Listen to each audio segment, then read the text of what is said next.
No form of human exchange is more profitable than the exchange of ideas. If I give you a thought in return for one of your thoughts, each of us will have gained 100% dividend, quotes Napoleon Hill. Ladies and gentlemen, greetings and a warm welcome to the International Conference on India and Southeast Asia in a Changing World, Convergences and Divergences, organized by Christ deemed to be University in collaboration with Hanns Seidel Stiftung, India. I, Hema, Assistant Professor, Christ deemed to be University, deem it an honor to be your host for this two-day international conference. May I request the esteemed dignitaries, Father Dr. Biju P. Devasi, Campus Director, Christ deemed to be University, Delhi NCR, Dr. Nicholas Swanstrom, Director, Institute for Security and Development Policy, Stockholm, Dr. Amita Batra, Professor, Center for South Asian Studies, Jawaharlal Nehru University, New Delhi, Dr. Jagannath Panda, Head, Stockholm Center for South Asian and Indo-Pacific Affairs, Ms. Kadambini Sharma, Senior Editor, Foreign Affairs, NDTV, Father Sunny Joseph, Campus Administrator, Christ deemed to be University, and Dr. Saris Sebastian, Principal Investigator and Assistant Professor, Christ deemed to be University, Delhi NCR, to kindly join us on the dais.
Remained important for India due to economic, political, cultural, and strategic reasons. In view of the emerging trends of engagement, fresh debates and discussions on India's eastward policies are imperative for a critical understanding of its Act East policy. In this context, this international conference marks one of the milestone activity of an ongoing project titled India's Neighborhood Policy Towards the Southeast Asian Region, a study on Act East policy, a collaborative research project by Christ deemed to be University and Hanns Seidel Stiftung, India.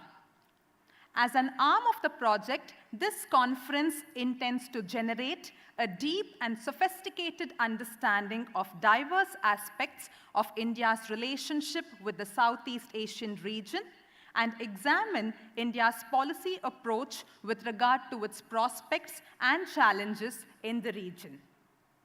As we commence our journey of thoughtful exchanges and stimulating discussions, the lamp is a symbol of the divine light within each one of us, of a higher self that leads us from ignorance to wisdom.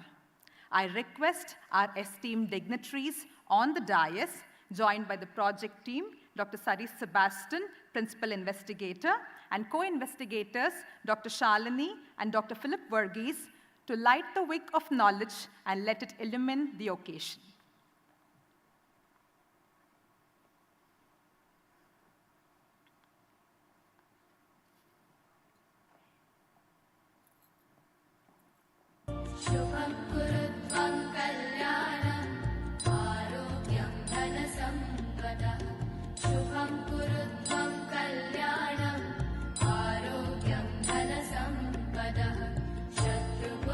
शत्रुबुद्धिविनाशाय दीपज्योतिः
Thank you, dignitaries. The magnanimity of an event is enriched by the people who make it. This international conference, which is an effort to initiate discussions and actions, is augmented by the honorable guests, delegates, and participants who have joined us today. May I take this opportunity to invite the principal investigator of the project, Dr. Saris Sebastian, to welcome this august gathering and set the tone of the conference with the details of the project on India's neighborhood policy towards the Southeast Asian region, a study on Act East policy.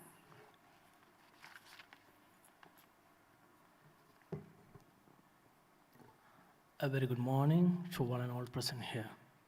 It gives me an immense pleasure to start these auspicious occasions by heartily welcoming all our guests to this two-day conference, international conference on India and Southeast Asia in a changing world, Convergence and Divergence. The international conference is a part of the 15-month-long collaborative research project between Hanns Seidel Foundation, India, and Christ Deemed to be University.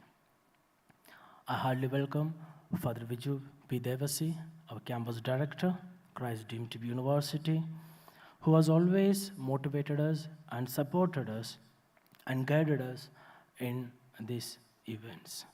And I also welcome Father Sunny Joseph, campus administrator, Christ Deemed to be University, to this event. And it gives me an immense pleasure to invite our chief guest, Dr. Nicholas Swanstrom, Director, Institute of Security and Development Policy, Sweden, to this auspicious event.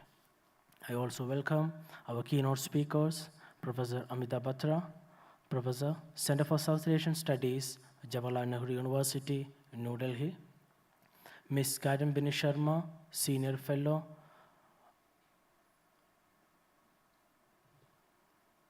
and Dr. Yogi Natori, Associate Professor, Dr. Jagannath Panda, Head, Stockholm Center for South Asian Studies, Sweden, to this event. I also welcome Mr. Volker Plan, our resident representative, Hanns Seidel Foundation, India. I would also like to show my gratitude towards all the paper presenters and participants who have taken their time to participate in this international conference. Thank you. I now invite Father Viju P. Devasi to address the gathering.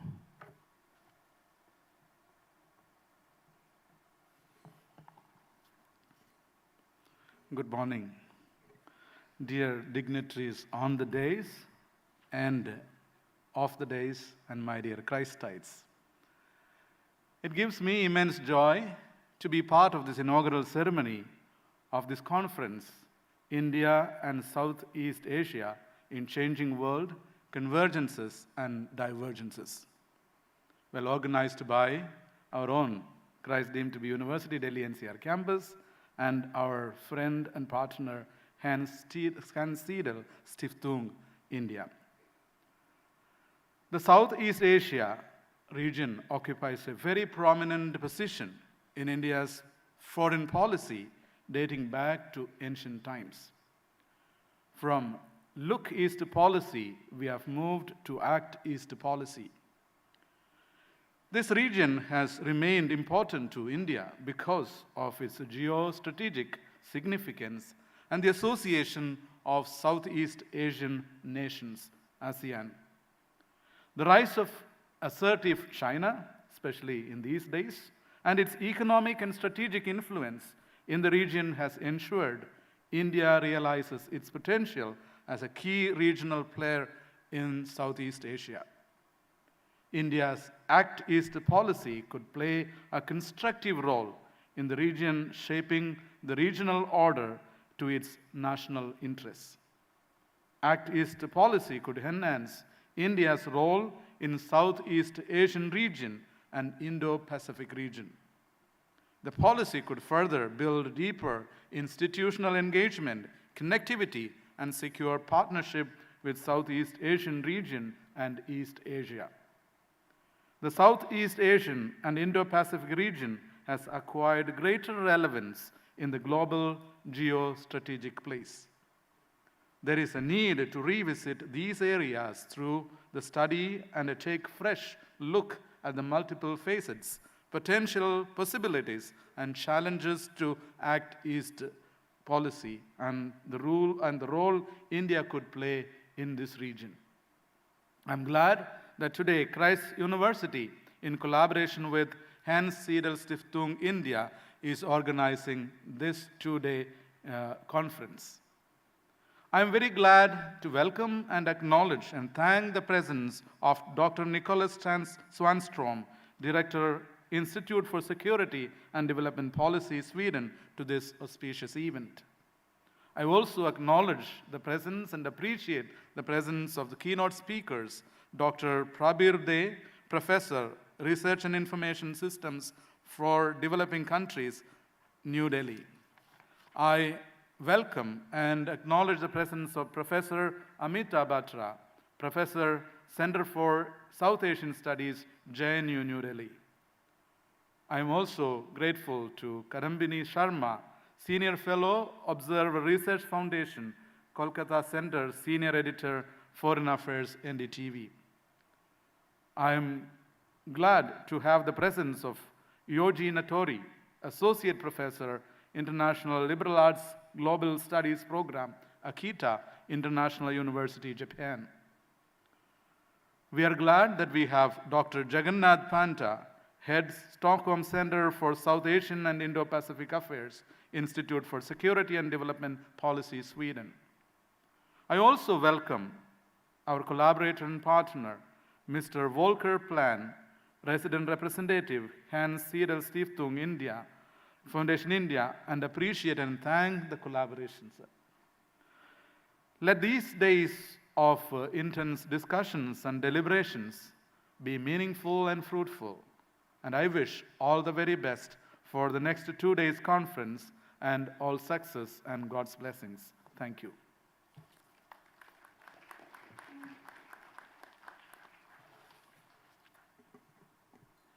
Thank you, Father, for enlightening us with your thoughts on the significance of today's conference. We are honored to have with us an eminent personality who brings with him rich knowledge and diverse experiences in the area of international studies. Dr. Nicholas Swanstrom is one of the co-founders and director of the Institute for Security and Development Policy, Stockholm.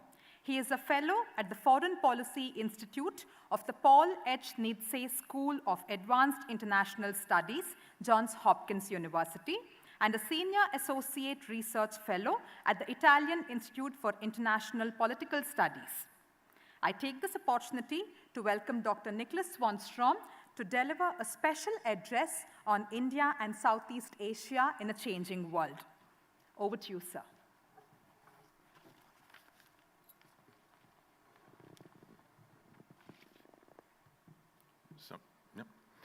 Well, first of all, thank you for the very kind words, and let me also congratulate you, Christ University and Hanns Seidel Stiftung, for this very timely topic. And I think it's very difficult to overestimate how timely this is. What we see is a much more assertive China. China has a quest for regional hegemony in the Indo-Pacific at large, but Southeast Asia more particularly. And of course, this is in India's national interest to develop these initiatives and to engage the Southeast Asian nations. But for me, it's also an opportunity for Southeast Asia to diversify its own interests. This is an opportunity for the Southeast Asian nations to have a much more diversified foreign policy. And I try to see this in an optimistic and in a positive way, that we see a China who has increasingly taken over economic and the political environment. This is not, and I should stress that, this is not necessarily only a negative thing. It's not only that China has been doing this with a negative intention. This is also because I think the international community hasn't really been there to create that diversity, to create those alternatives. So in this sense, I think India fills an extremely important function to come in and offer opportunity when it comes to economic development, supply chains, political alternatives, but of course also security cooperation. We have a China that is trying to make the South China Sea to domestic sea, which of course is not in the interest of anyone in the international community, maybe less so for the Southeast Asian states. And a stronger Indian engagement enables the Southeast Asian states to function more independently. And I see the Indian engagement in Southeast Asia as a more neutral and maybe more nuanced actor. So for me, this is something very positive. And I don't think we're going to shy away also for the commonalities when it comes to India and Southeast Asia. I think there's a lot of shared visions, shared political development, but also the shared interest when it comes to challenges. I think when we talk about challenges, China, of course, comes up very clearly. But I think we also, as I mentioned, we should really need to stress that China is not only a challenge, it's also an opportunity. The opportunity that unfortunately ties them into a growing dependency. So here again, India's sort of look east policy and act east policy is a strong alternative, is a strong opportunity for the Southeast Asian states to engage. And as a European, I should of course, say that the Europeans, is a strong alternative, and I should applaud their own initiatives. I think they're also lacking. So here we have a democratic India with a sort of a normative values I think is very attractive, coming in and providing a platform in the absence of a European engagement. Needless to say, Europe do have its policies, but it's not a priority, especially not these days, where we have a war in Europe. That takes up very much of our attention. But the thing is what I'm hoping, and I think this conference can provide a lot of insights. A paper is still a paper. What we need to do is to see what can we do in practice. What can we build in terms of infrastructure? What can we build in terms of change supply chains? Can we strengthen democratic development in the region? And let's be honest here, India is an enormous attractive actor. It has a political development which is very impressive. It has a clout that could be extremely positive. The challenge, of course, has been that India has taken the backseat for its own sake, its own determination. But what I hope and what I see today is an India who's being much more active or much more engaging. And I think that's good, not only for Southeast Asia, but also for the world at large and for India's own national interest. So what we see today with this free and open Indo-Pacific is something positive. And for me, as a Democrat, a person who believes strongly in the liberal economy, I see the emergence of India as an actor in Southeast Asia as something very, very positive. And I look very much forward to read the outcome of this conference, because I think the insights that can come out of this could be pivotal. They could be very instrumental in developing a more policy-oriented action against Southeast Asia, a strategy that I hope also the European Union and the West can be part of. Because India is in the forefront of this process. And with the Indian engagement, I do think that we will be able to offer these alternatives to the Southeast Asian states that they so desperately need in these days when they've been increasingly dominated by China. And again, this is not only China's fault, I think this is also the West's fault or India's fault for not engaging. So with this conference, I do see that positive development taking place. So again, my congratulations to this very timely topic, and I'm very much looking forward to read the outcome of this. So thank you very much.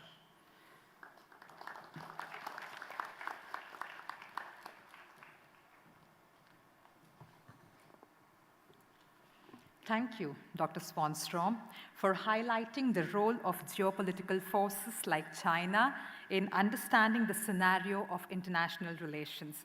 It definitely provides a perspective to the outlook on India's Act East policy and its implications. As we build up our understanding on the relationship between India and Southeast Asia in contemporary times, I would like to take this opportunity to invite an illustrious speaker with a great experience in security and development policies. Ladies and gentlemen, may I introduce Dr. Jagannath Panda, head of the Stockholm Center for South Asian and Indo-Pacific Affairs at the Institute for Security and Development Policy, Stockholm. In addition, Dr. Panda is the Director for Europe-Asia Research Cooperation at the Yokosuka Council and South Asia-Pacific Studies, and a Senior Fellow at the Hague Center for Strategic Studies, the Netherlands. He has testified to the US-China Economic and Security Review Commission at the US Congress on China and South Asia. I humbly invite Dr. Jagannath Panda to share his views on the points of convergences and divergences between India and Southeast Asia. Over to you, sir.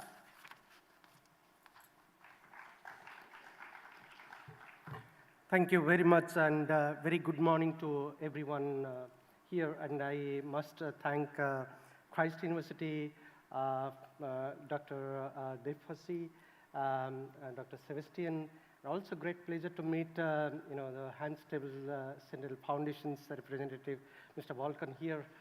Good to connect you from last year again. And great to see my Indian colleagues and my director on the dais, and so many familiar faces here. I'm a little ill-prepared, but let me share my quick thoughts on the subject. And I think as we know that this is a critical region for India, as it really helps us to plan something globally while keeping Southeast Asia as our one main channel of communication in the Indo-Pacific domain. And I think when this topic and the conference proposal was approached to me to edit the volume and take it forward, I readily agree, because I had not only fond memories from the universities here from last year, but also the way I look at it, I think this topic needs to be discussed at the university level with the young minds who will be actually shaping India's foreign policy and strategic thinking for the next 1 year or so, for the next couple of decades or so. So I think we need to look at the future in terms of positioning India in a greater span of Indo-Pacific politics, where Southeast Asia is the critical domain. We know the history that India's policy towards the regions has overseen a transition from look-east to act-east policy, and we are trying to play a significant role. But I think there are key trends in the regions which are emerging, and we need to take a strong note of those trends.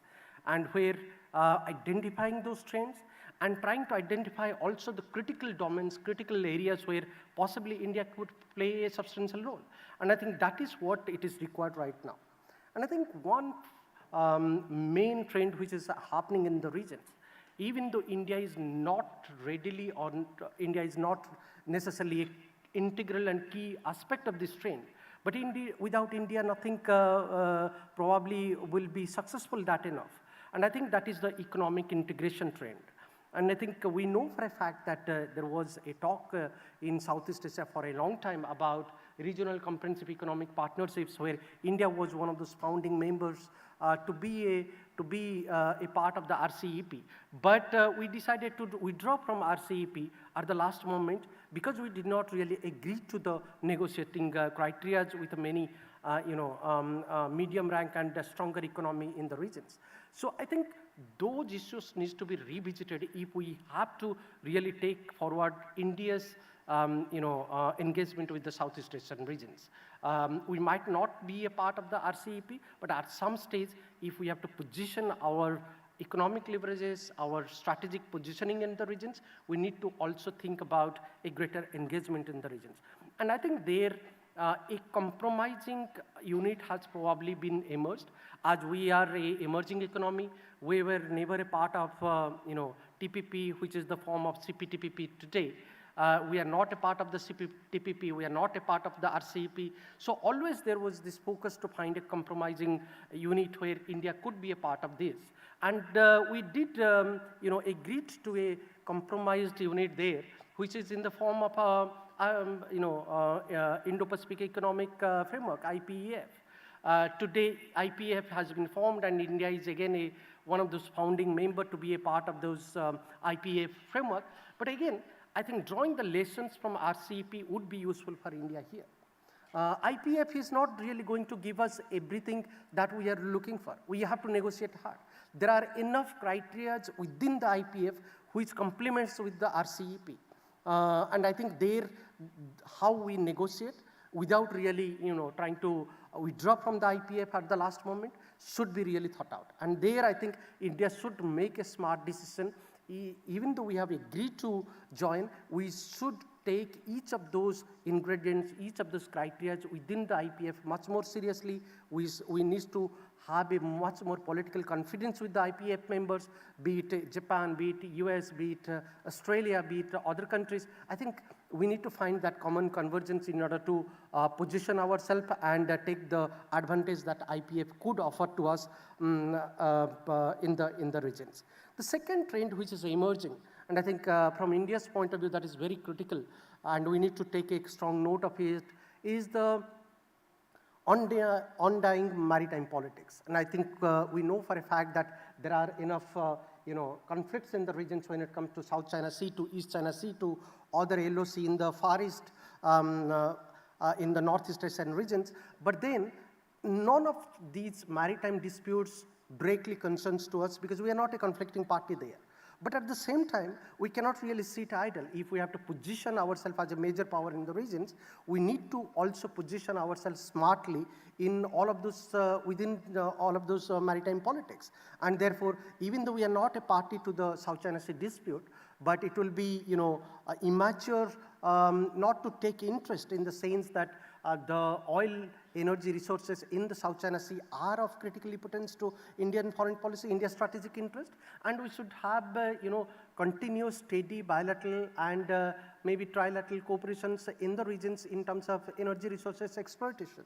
And this is what we have been doing with the Vietnamese for a long time. Even though there has been Chinese reaction, we have stopped to some extent, but we should not really abandon our oil explorations, energy exploration initiatives in the South China Sea. So for that, we need to smartly think about new bilaterals and also possibly trilateral and quadrilateral initiatives within the ASEAN framework, where we could actually engage with 2 or 3 ASEAN countries together and take them into confidence and try to have our energy exploration plans in the South China Sea.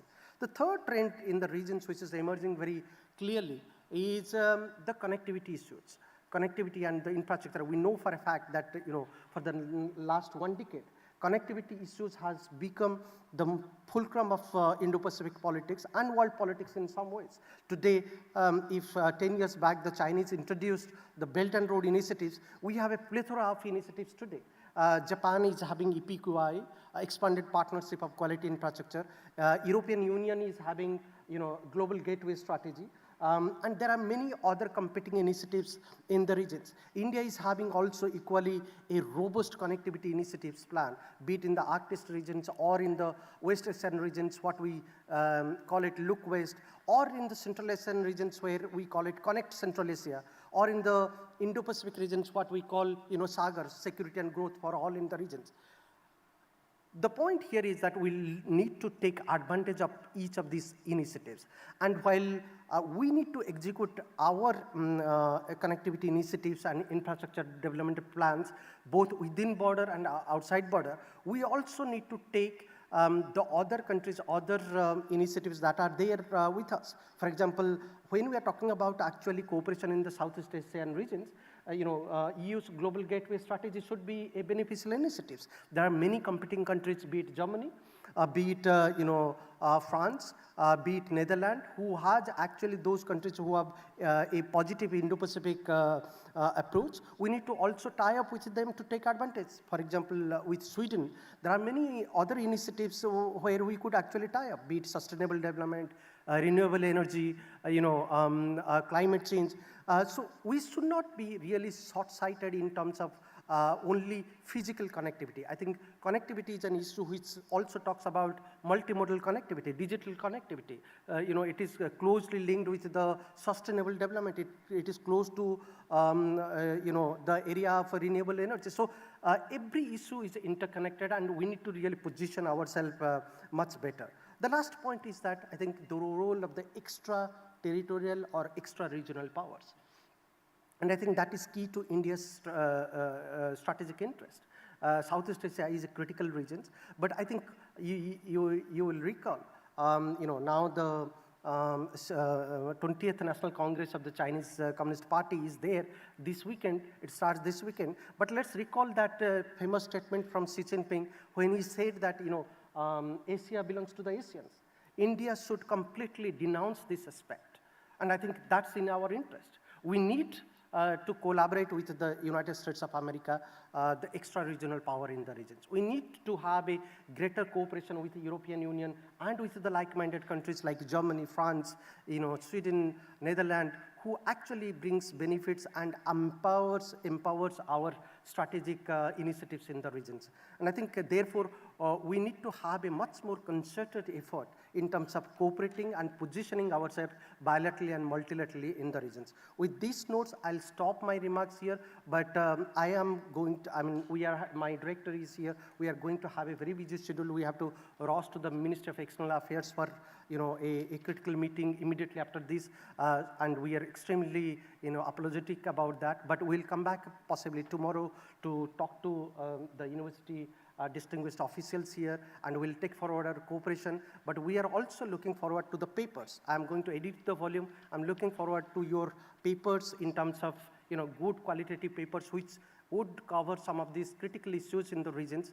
And I think hopefully we'll take forward this cooperation to the next step. Thank you very much.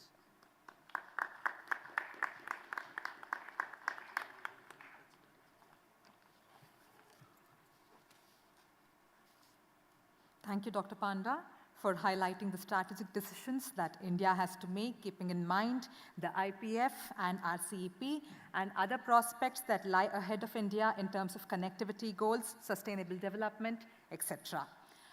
Before proceeding further, we would like to thank Dr. Nicholas Swanstrom and Dr. Jagannath Panda for their time and meaningful thoughts shared with all of us.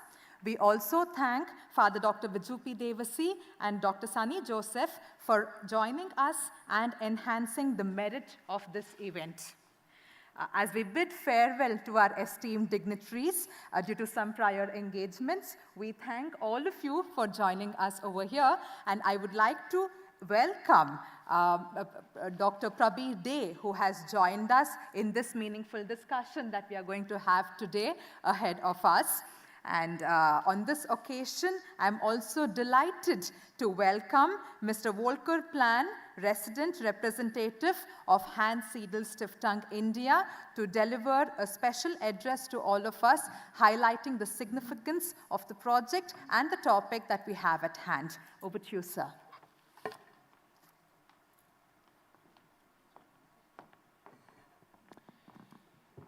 distinguished speakers in the room and on the dais, thank you so much. I think when we look at the eminence of the speakers and their knowledge on foreign relations that we have here, I'm the least person that should speak on this topic, but it's a tremendous privilege for Hanns Seidel Foundation to be part of this project. As Dr. Sebastian said, in this conference we're going to discuss topics for effective policies between India and Southeast Asia. Now, these effective policies usually also come with challenges that first need to be tackled. Challenges like climate change, commercial connections, as was already mentioned by Dr. Panda, and increased political isolation. So these traditional and non-traditional security threats are something that has been, that EU and Germany have woken up to. There have been papers released on strategies for the Indo-Pacific by the European Union and by Germany just in the last years. And it shows that what we need nowadays in this world are partners and maybe even friends or allies. So it's in the interest of the European Union and Germany to have a strong India. It's in the interest of the world. It's in the interest of democracy. And India is a natural friend to the region, a natural ally for peace and stability, and a natural partner not just for Western democracies. And it's going to be very beneficial for the entire world if multilateralism will play a larger role now. This was also recently addressed in the Indo-German intergovernmental relations. So partnership and international cooperation. I think this is what this is going to be about. This is also what Hanns Seidel Foundation is about. Unfortunately for me, this is going to be the last conference with Christ University that I have the honor of opening. I'll be moving on, but the cooperation will continue, not just between Hanns Seidel Foundation and Christ University, also between EU and India, between Germany and India. Our events are made what they are only through you, through bright young minds. So I hope that in the next 2 days you will benefit from these very interesting exchanges and that you're also going to have an enriching conference, which can only be as enriching as it's supposed to be if you also participate actively. So Hanns Seidel Foundation is a part of the German foreign development and foreign policy, and as such, as I said, this is a great honor for us to be here, and I hope that this partnership and cooperation can also benefit from the result of this project, which has been going on for more than a year now. We'll have a book coming out from this. So even if you would not be able to attend all of the sessions, you will be able to read up on this very interesting topic. Thank you very much.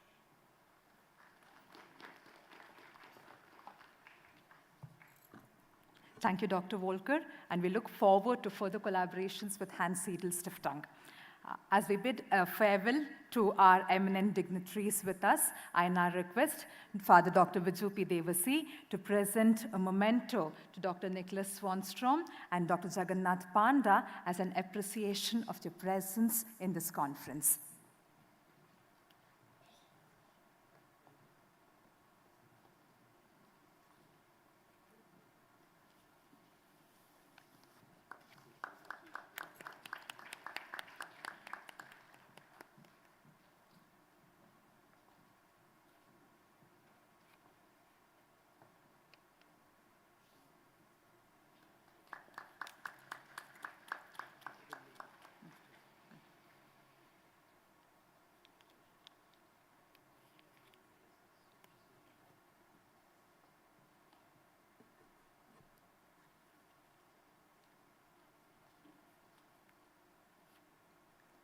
Thank you, Dr. Nicholas and Dr. Panda, for joining us.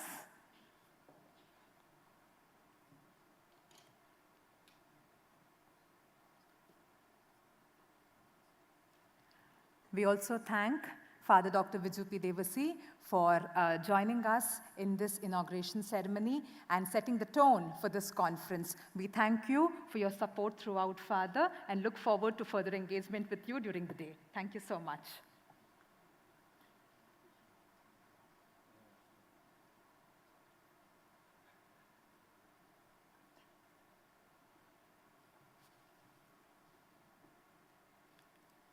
To take the discussion on India and Southeast Asia further and add another perspective to the saga of ideas, I would like to take the privilege to introduce and welcome a renowned and distinguished speaker, Dr. Amita Batra.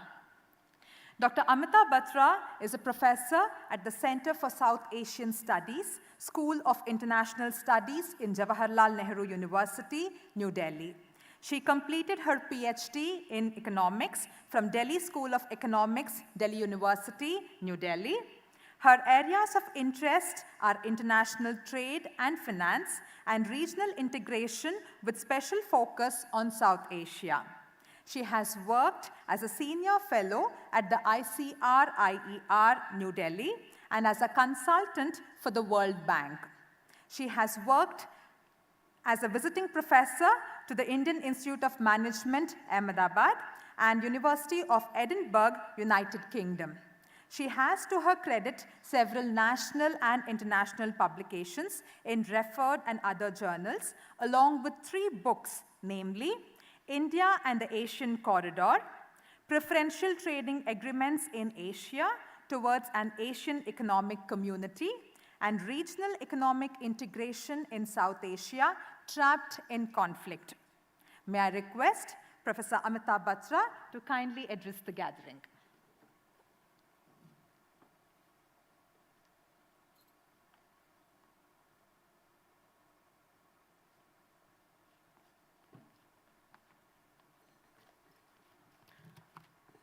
Thank you. Thank you for that kind introduction. And thank you also for the very warm welcome. I congratulate you all for this conference today on something that's very topical and very relevant, India's relations with Southeast Asia. I also would like to, say that it's my pleasure to be here, given the opportunity by Christ University among my colleagues, other experts, and friends who I've been interacting with on this subject for a long time now. Given the topic, India and Southeast Asia, convergences and divergences, I think I'd like to place my viewpoints slightly differently to say, I would put it like divergences, convergences, and some differences. I see fewer divergences, or I would not like to say that the differences between India and Southeast Asia today can be classified as really a divergent view either of the world or of the region. I think the two cohere in a common objective, certainly as far as the region is concerned, also as far as the global context is concerned. A bit that I'd like to put in here, in terms of how the relationship between India and its Southeast Asian neighborhood has evolved, to highlight how we've arrived at this point today from where we were at a very divergent point during the Cold War, I think there's been much that has been traveled in terms of bilateral relations and the regional relations as far as India and ASEAN countries are concerned over this period since the 1990s, that is in the post-Cold War period, I think India's association, active association in the current context really starts with that period of our Look East policy that evolved with our liberalization, that is economic liberalization in 1991, when after the polarities that we were ensconced in during the Cold War, we initiated association with each other. I think that was the time that India really actively sought the experience of the ASEAN countries in assisting itself in its economic liberalization program. And that's when I would say we moved from a divergent position in the global context to a more convergent position. That is the Look East policy, the first phase of the Look East policy, when India was looking at lessons from the export growth strategy. You see, the growth strategy that was based upon outward orientation as far as the successful, the so-called miracle economies of the late 1980s were concerned. Our association with the countries of Southeast Asia really began with that process of seeking lessons and seeking the experience of the ASEAN countries in our own economic liberalization program. I think imbibing that sense of export orientation to the growth strategy as India evolved on its own path of economic liberalization was what really set the ground for a bilateral relationship between the leading economies of ASEAN, Southeast Asia, and India. This was, I think, taken further forward, in an institutional format in the second phase of Look East policy, which I would say evolved in the 2000s. That is when we really set the institutional groundwork in terms of the announcements that were made in the initial years of the 2000s towards the India-ASEAN, the framework agreement for an FTA between India and ASEAN. We are today, in the 12th year as far as the implementation of that program is concerned, that is the FTA is concerned. Of course, the FTA is now under review, but I think the groundwork that was laid by the then, political context, in terms of taking forward in an institutional format the relationship that had started with India-ASEAN countries, as far as dialogue partners, sectoral partners, taking it on to a free trade agreement is what really concretized the relationship between these two sets of countries. And that is when convergence was, I think, given a new meaning between India and ASEAN. There have been, I think, there are differential perspectives between the two regions as far as India is concerned, ASEAN is concerned, Southeast Asian countries are concerned, in terms of the outcome as far as this institutional format is concerned. But there is no denying about the fact that the economic partnership between India and Southeast Asian countries really converged during the 2000s. We've seen it come closer, and we've seen it come closer in many formats, you see. The trade agreement being one. There have been trade agreements with countries within ASEAN, with Singapore, a very successful relationship that we've had, an early harvest scheme that we've had with Thailand, that of course needs to go forward. Small-sized agreements that we have with Malaysia, in talks, negotiating one with Indonesia as far as free trade agreements are concerned. So I think many formal agreements that bring together the perspectives of the two regions, India, country, and the Southeast Asian neighborhood, in terms of coming together or converging in institutional formats of different kinds, There has, as was mentioned earlier, also the evolution of that in the format of an Act East policy that we've seen since 2014, and the 4 pillars of the Act East policy, of which connectivity has been a very, very concrete pillar, and something that has been taken forward in many ways in terms of many physical infrastructural projects, you see, between the two, India as well as some of the Southeast Asian countries, more actively. The current context, you see, as far as moving from this point of convergence is concerned, I think the convergence is to be seen in another perspective today.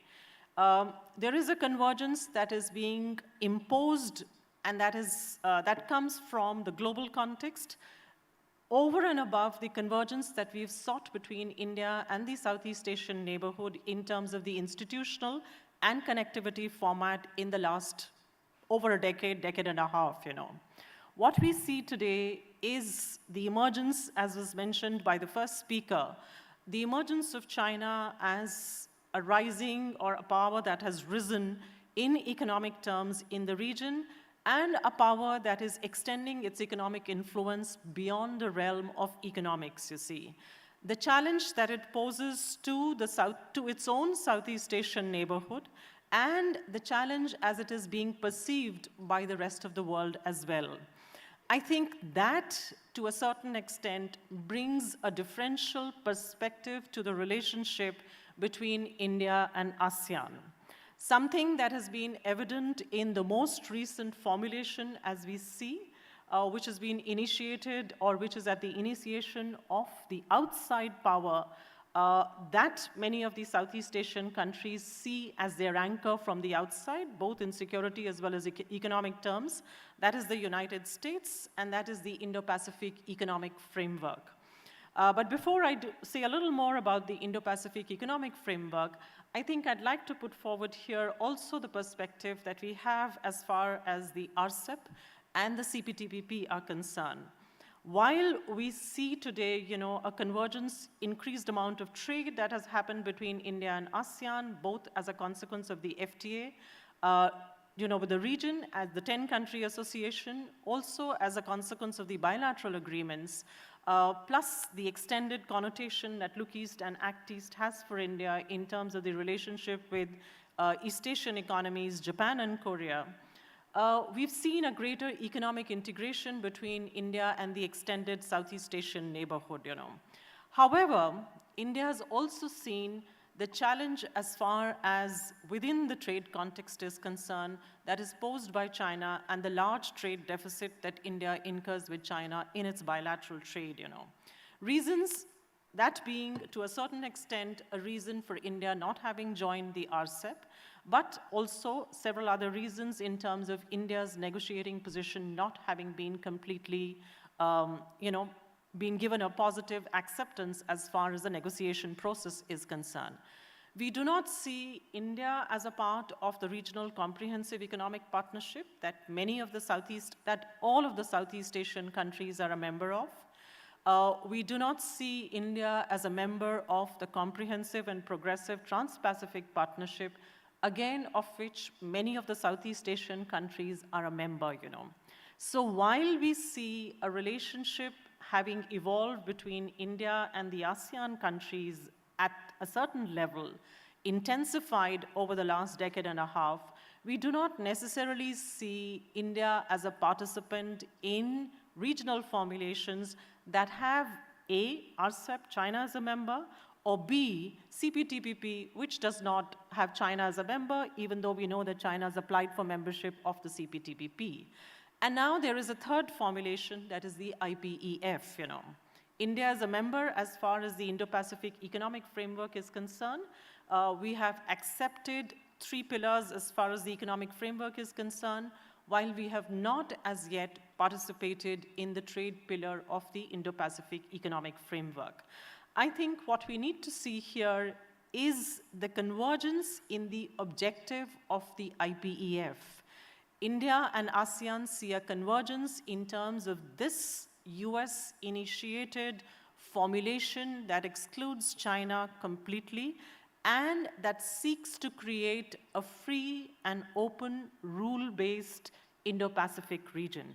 We've seen, the other speakers have talked about it, the criticality of the emergence of the Indo-Pacific as a region in the context not just of the Southeast Asian or the Asian neighborhood, but also the relevance of this Indo-Pacific formulation for the United States, for the European economies. We've seen the United Kingdom express its interest in participating in this. Some of the European economies have expressed, EU has expressed its interest.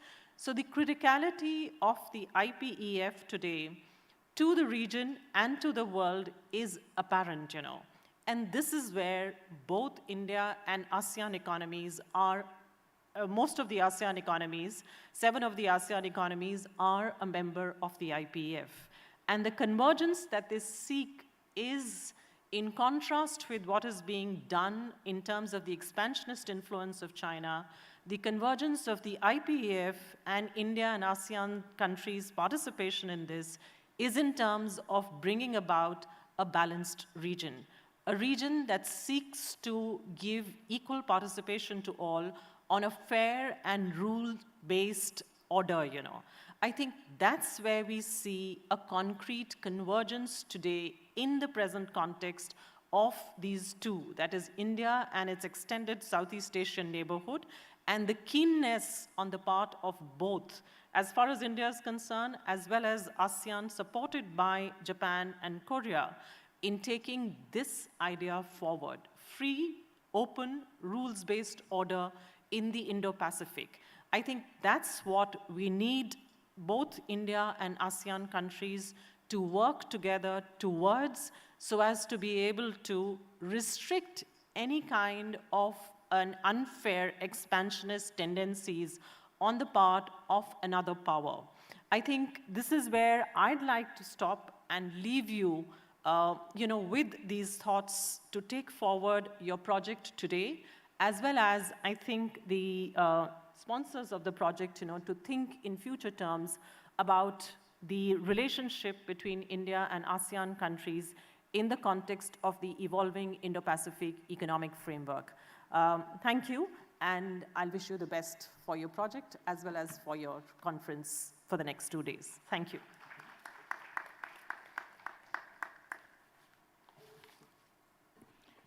Thank you, Dr. Amita Batra, for giving a different perspective on this entire topic of convergences and divergences, where Dr. Batra highlighted that there are fewer divergences.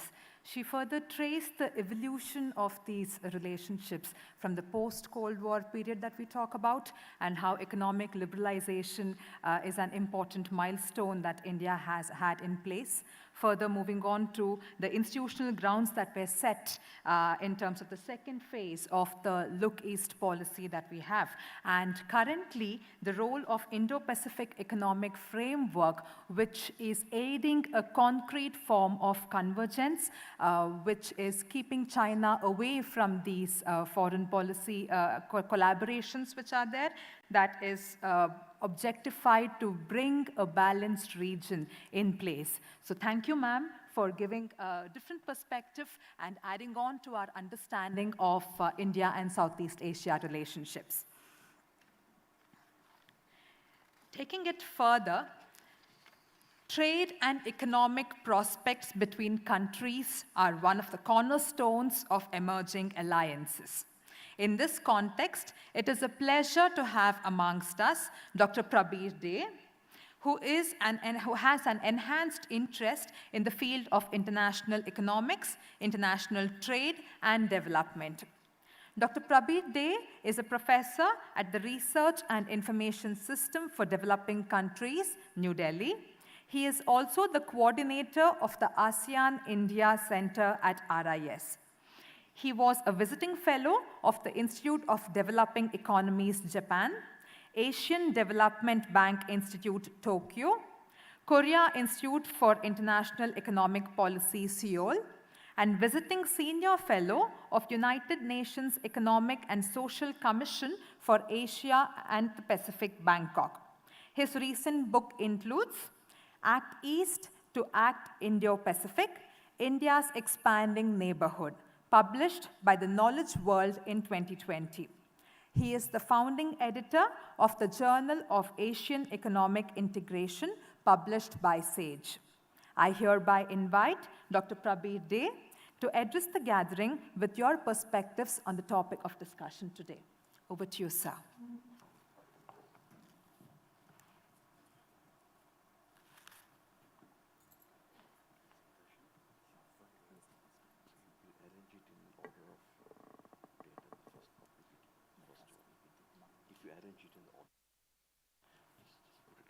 Thank you very much, the organizer, the Christ University, the foundation, the distinguished audience, the dais, students, and the faculty members, and those who were connected virtually. So thank you very much for the invitation, first time for me to the Christ University in Delhi campus. It's a great pleasure speaking before you on a topic which is very close to my heart, and I have been working on it. Me and my team, actually. We are in a government institute, so it is, I'm leading a project. There's a team working with me, so it is a collective, in a sense.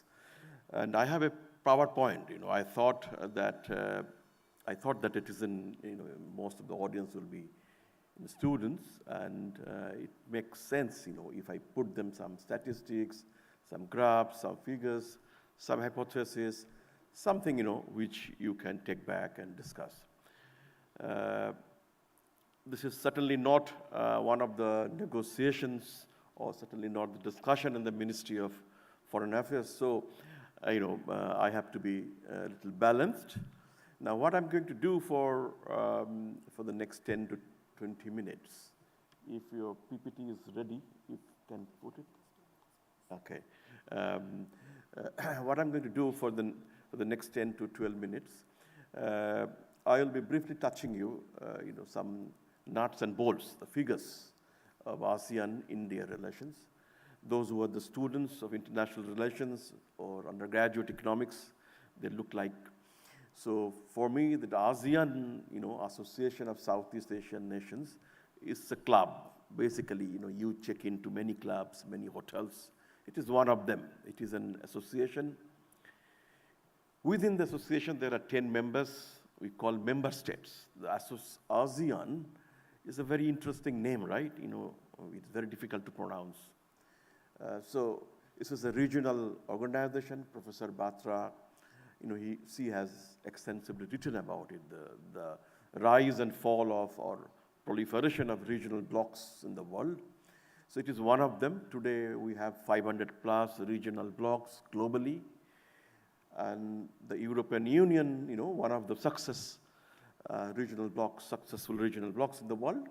So ASEAN is one of them, and they call them member states, Just like in Indian Union, it is in member states of India. So ASEAN 10 member states, they have forgotten the member countries. So those who will be looking at ASEAN, you have to 10 member states, not 10 member countries. So that's kind of deep-rooted relations they have built. And started with 1967. And so this I'll be presenting to you in 10, 12 minutes, India's ASEAN journey. And how do I move the PowerPoint? Do you have a... so I have to tell, right? Okay.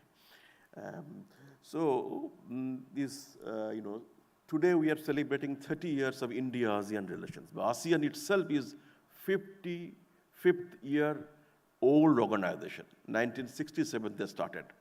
So the very first slide tells you the background of ASEAN. I cannot go and tell you in details.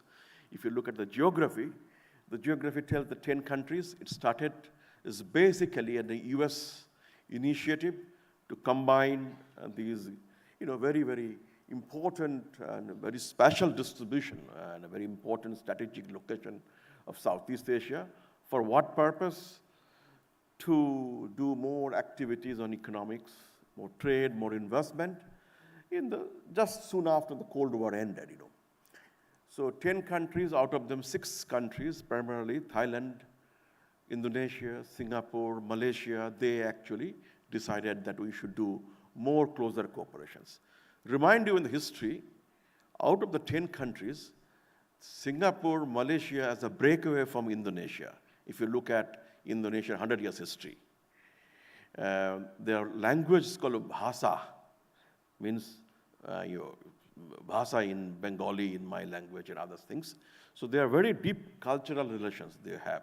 And Singapore later on, that they became liberated and became independent. So 3 countries, they took lead for forming the ASEAN Association of ASEAN in 1967. Their journey started in 1992 more actively through the trade agreement. Before that, it was a kind of a political bloc. Even though their political relation is not that deep-rooted like European Union, they call them member states, but they don't have a common parliament, common rules, regulation like the Europeans did.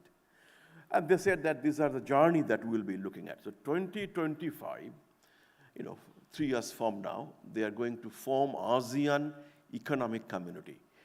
And what does it mean? We will discuss some of the... They would like to be more deep integrated without currency, common currency, common political arrangements like that. So this is an ASEAN, and why is India's interest? Because ASEAN and India, they are connected by civilization, relations. 5,000-year-old, that's the diplomats, the foreign office, they tell 5,000. I do not know how many years. Very deep-rooted. Some diplomats even tell you 10,000 years, 20,000 years, etc. But it is very deep-rooted relations, And they are our geographical border, maritime border. India's maritime border is just 80 kilometers with Indonesia. And Indonesia's English name, is called Indian island. So if you look at its cultural relations, Indonesia and India both were ruled by, many, many years by the Indian, the rulers. I say the rulers in a very good positive sense. And there is a very strong relation. So that's why, ASEAN and India, they feel that, we are just natural partners. We cannot be separated.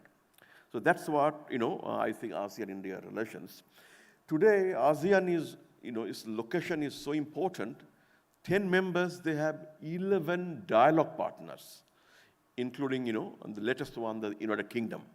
So you can ask a question, what is there in 10 countries so that they have 11 countries outside? They shown interest, including India. Because it's strategic locations, it is resources, and it is the fulcrum. Fulcrum for what? Two great oceans, Indian Oceans and Pacific Oceans. 500 million consumer class, very vibrant economy, and so on and so forth, if you can. So this is what, advantage of ASEAN it has, and everyone would like to be part of the ASEAN journey. India, as I said, unlike others, it has India's relation with ASEAN is very deep-rooted, it's culturally connected. Our cuisine, our language, music, all are very similar, very similar. So unlike others. So that's what I think that India-ASEAN is having very special relations. I will come back to that next. And I will be a little faster. I will leave the slides, those who are interested.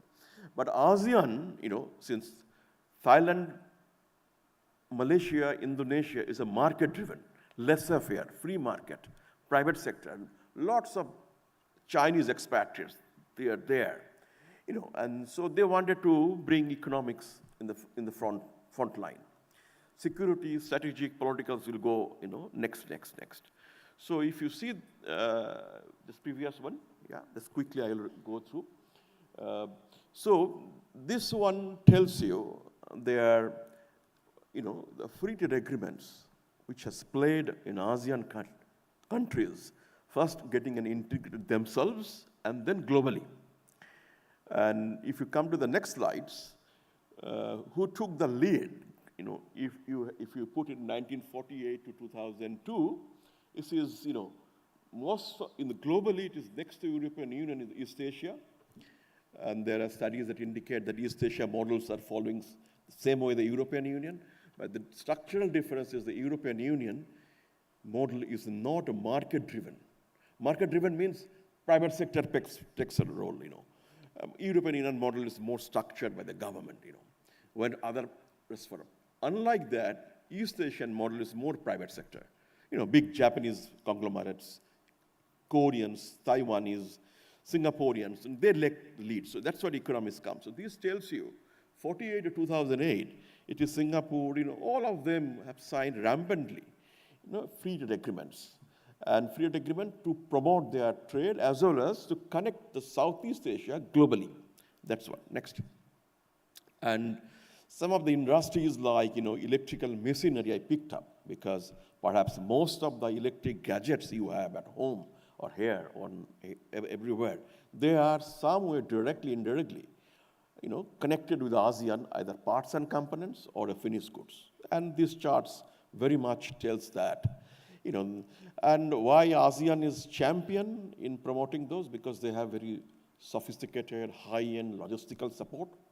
Singapore Port, for example, Singapore Airlines, for example, Malaysian Port, Malaysian Airlines, Thailand Ports and Thai Airways, these are the world leading airlines. So good logistical support are very important for an integration purpose. That's what, ASEAN leads. Next. I discussed this. Can you move on? Or right? And the other one, which if you keep this in mind, that ASEAN has also done enormously good well reforms, means they have picked up knowledge globally, experience globally, and they started experimenting themselves. And not like, just you pick up something and you copy and paste. It is that they experimented, with themselves. So those are the areas, which I found, particularly in the services sectors, in 7 and 8 areas, in education, nursing, many other areas. If you are within ASEAN, you face a common market.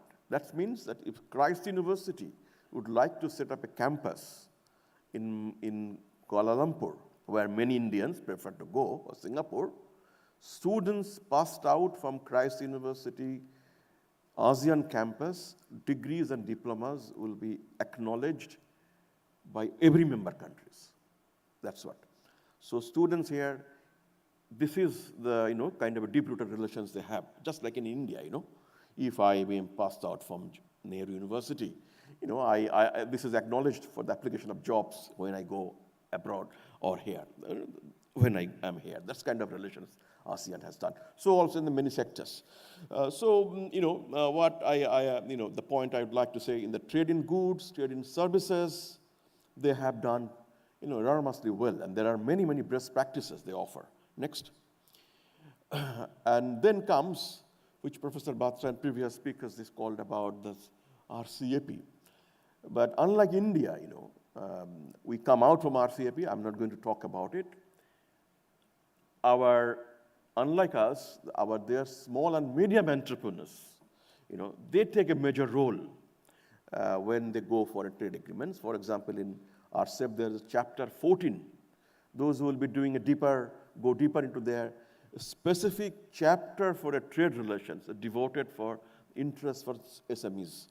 Now, if you do a kind of a dissertation, MPhil level or MA level, pick up India's trade agreement with any of the world done globally. India has done something around 40 or odd 45. None of them has a chapter on SMEs.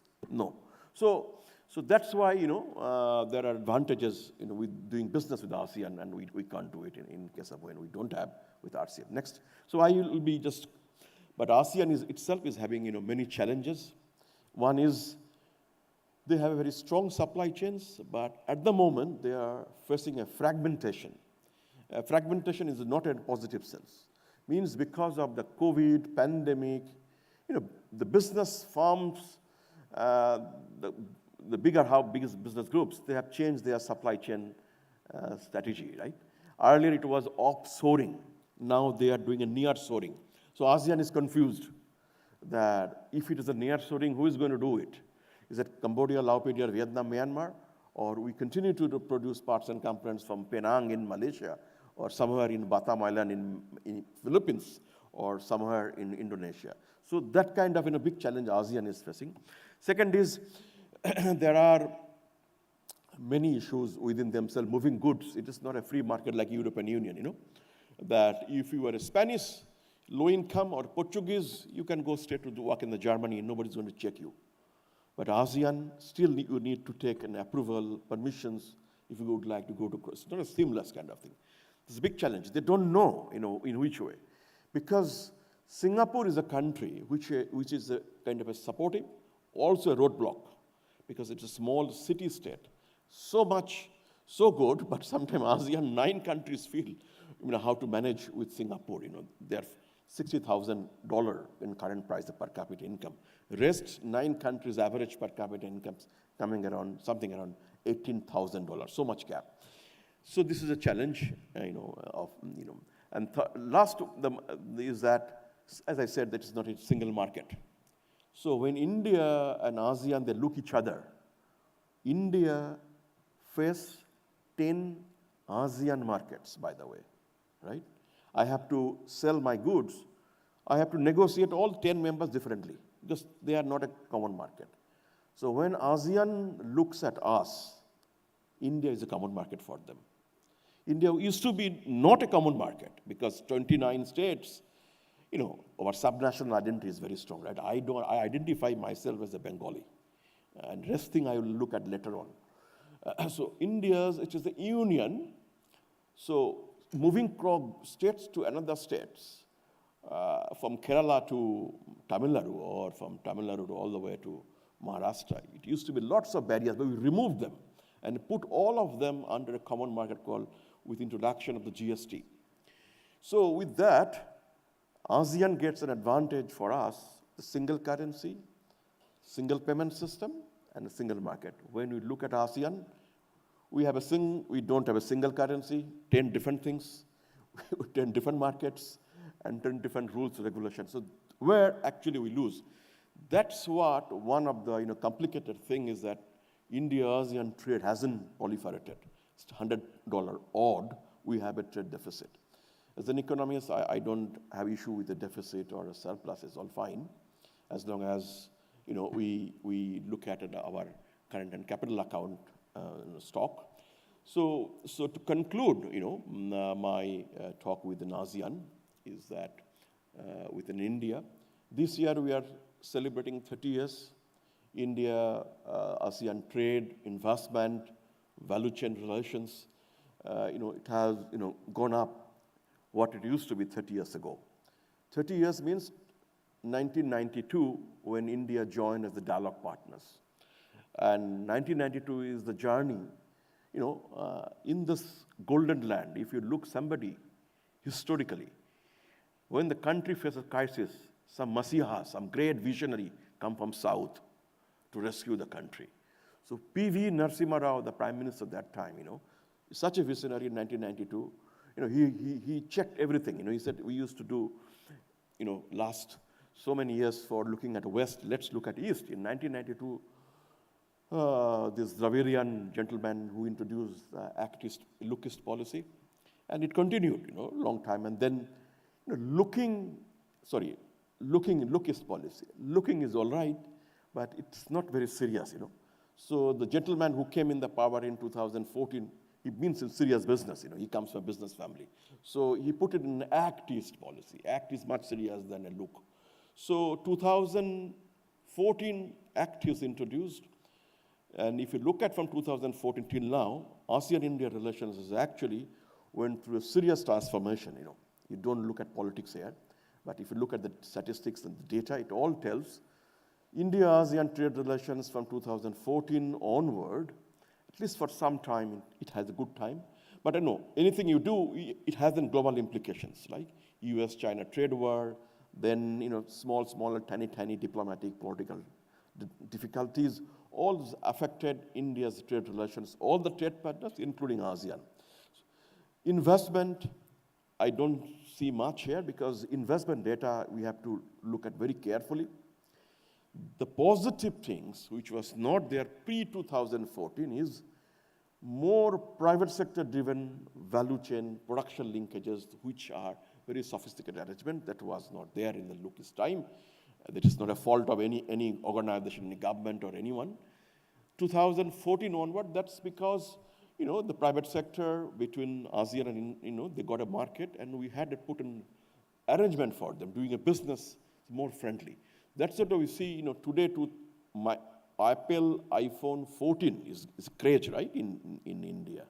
You are buying it, it was a very, very less than $800, The Apple iPhone Pro, $1,200 average price. If you go to everywhere, it is becoming $1,000 or $800. It is possible, and this Apple phone, which is assembled by Foxconn and others in Sri Pradampudur in Tamil Nadu, many of the parts and components, the touch screen and et cetera, from ASEAN countries using ASEAN-India FTA.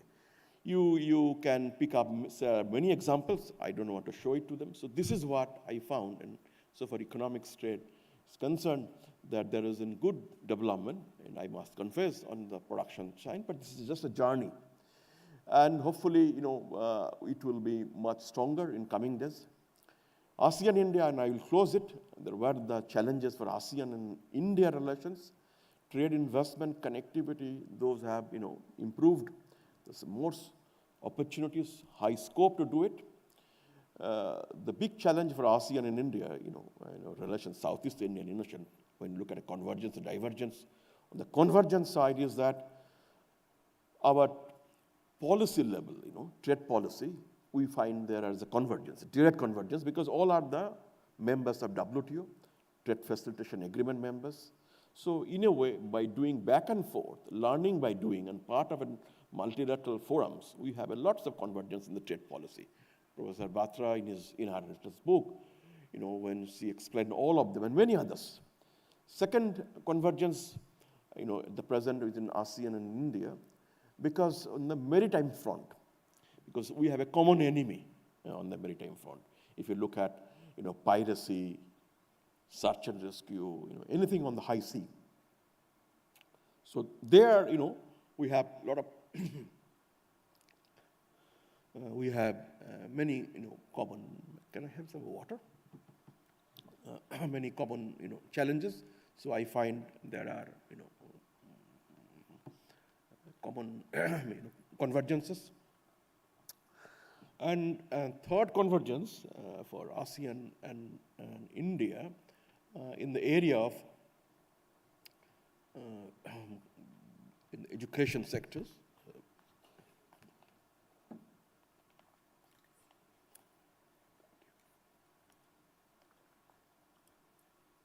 Sorry, in the education sectors, particularly the Singapore, Malaysia, Thailand, Indonesia, where the high opportunities for the higher education, because of the rules, regulation, and the arrangements between them there are many areas for the convergence. There are many divergences where we could not have done it much. Investment laws, for example, mutual recognition agreement, then connectivity. For example, our airlines, you can surprise that if a Thai Airways, Malaysian Airways, Singapore Air, even small low frills like Vietjet, they pick up our cargo passengers. Why not our airlines? That question comes to your mind. Because airlines industries, we have a huge amount of divergences. So this could be, debated, must be in some of the breakout sessions today. We could not do much on the financial corporations, services industries.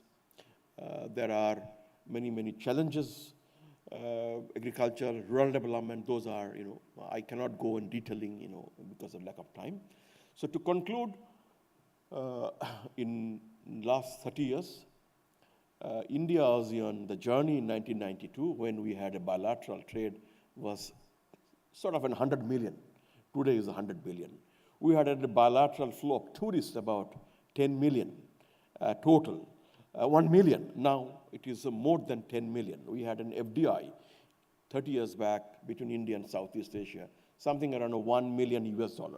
Today it is a bilateral, if you count round tripping through Singapore, it is more than 100 billion, So this is the journey, and one question, difficult questions, to me, that how much is influenced by the ASEAN-India free trade agreement, goods, services, investments. I won't be able to give you a specific answer to it, but indeed, 2010 onwards, FTA, free trade agreement that India and ASEAN signed and implemented, and they have already influenced heavily. Politicians and their patronizers, they will explain it differently, But trust me, you have to be balanced while explaining ASEAN-India relations. Trade agreement normally signed to promote exports, that's what done. There are other international challenges for which our trade didn't pick up. Overall, on the trade front, economic front, it's a good journey, but if you compare with other dialogue partners for China, ASEAN-China, annual trade is something touching 300 billion, whereas India is 100 billion. So that kind of a gap. So this also tells you an opportunity. So I think when 25 years from now, 2047, India will be celebrating 100 years, and our relations will be, 55 years. I think that will be a better, scenario we can expect. And 25 years from now, certainly Indian economy will be much bigger than what is today, and there will be, more opportunities for India to become economically a leader in East Asia and in Asia. In fact, thank you very much.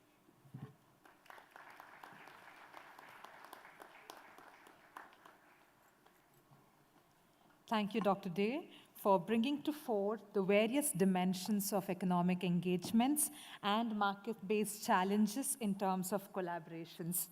Sir has also touched upon how the changes in times have reflected based on changes in governments and also in administrations, highlighting 2 points at which there could be convergence in the region. One is at the policy level. The second, piracy-related concerns that could be addressed between different stakeholders that are there in the region. He also concluded on a positive note where there lies a lot of scope for India for further engagements and relationships among different stakeholders in the Southeast Asian region. Thank you, sir, for such a stimulating presentation, and I hope the audience is ready to take it forward in terms of what kinds of engagements could be there for India at a larger level. All said and done, a common man's understanding of the dynamics of international relations is derived from the representation in the media. Hence, our canvas on India and Southeast Asia would be left incomplete without the media perspective. To add more colors to our canvas, we have with us Ms. Kadambini Sharma, who is a senior editor, Foreign Affairs, NDTV. She has been a recipient of the Chevening Scholarship. In her journalistic career, she has donned many roles from reporting on legal matters to foreign affairs. She focuses keenly on domestic and foreign policy of South Asian countries and their relations with India. She has also tracked Track 2 diplomacy events. May I now invite Ms. Kadambini Sharma to provide a glimpse of the media-based understanding of the topic. To you, ma'am.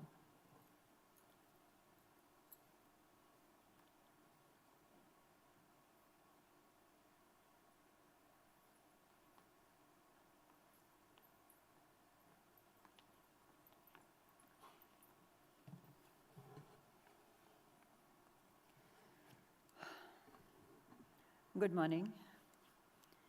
And first of all, I would like to thank the organizers and students here and the faculty for having me here.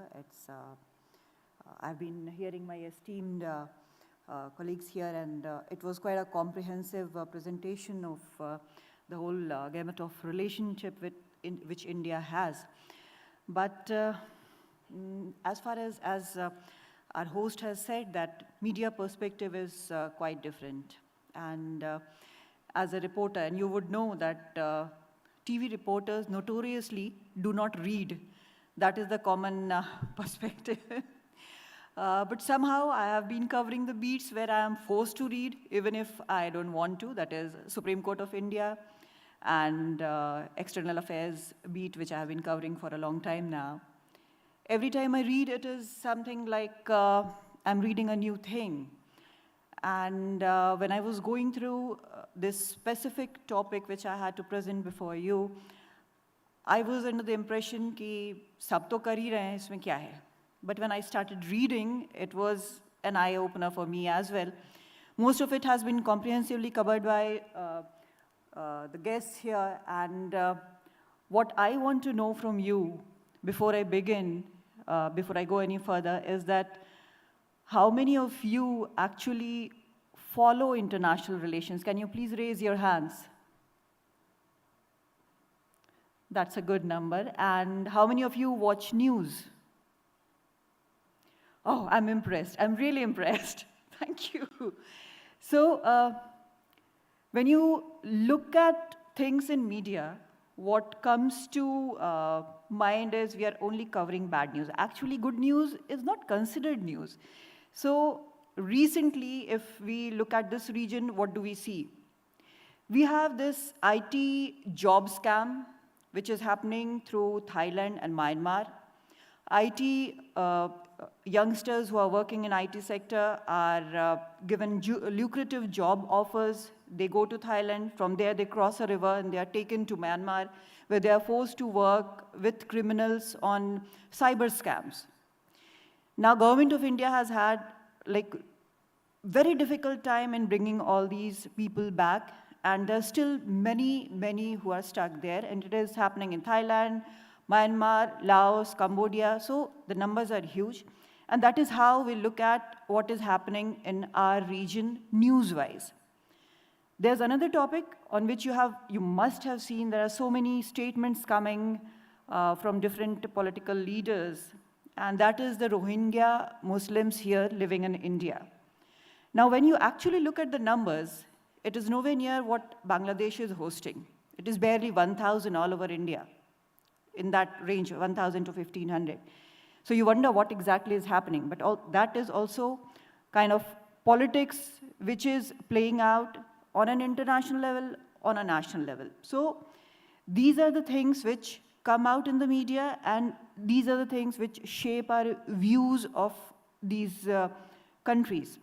But when I was doing this, writing about this and researching about this, what I understood in the context of what exactly India is doing as far as our neighbors are concerned, Southeast Asia is concerned, we hardly ever look at it. We are like, everything is okay, so it's fine. We don't have to look at it. But how much effort goes into it is clear. I'll tell you how. I'll just quote something from Parliament question answer.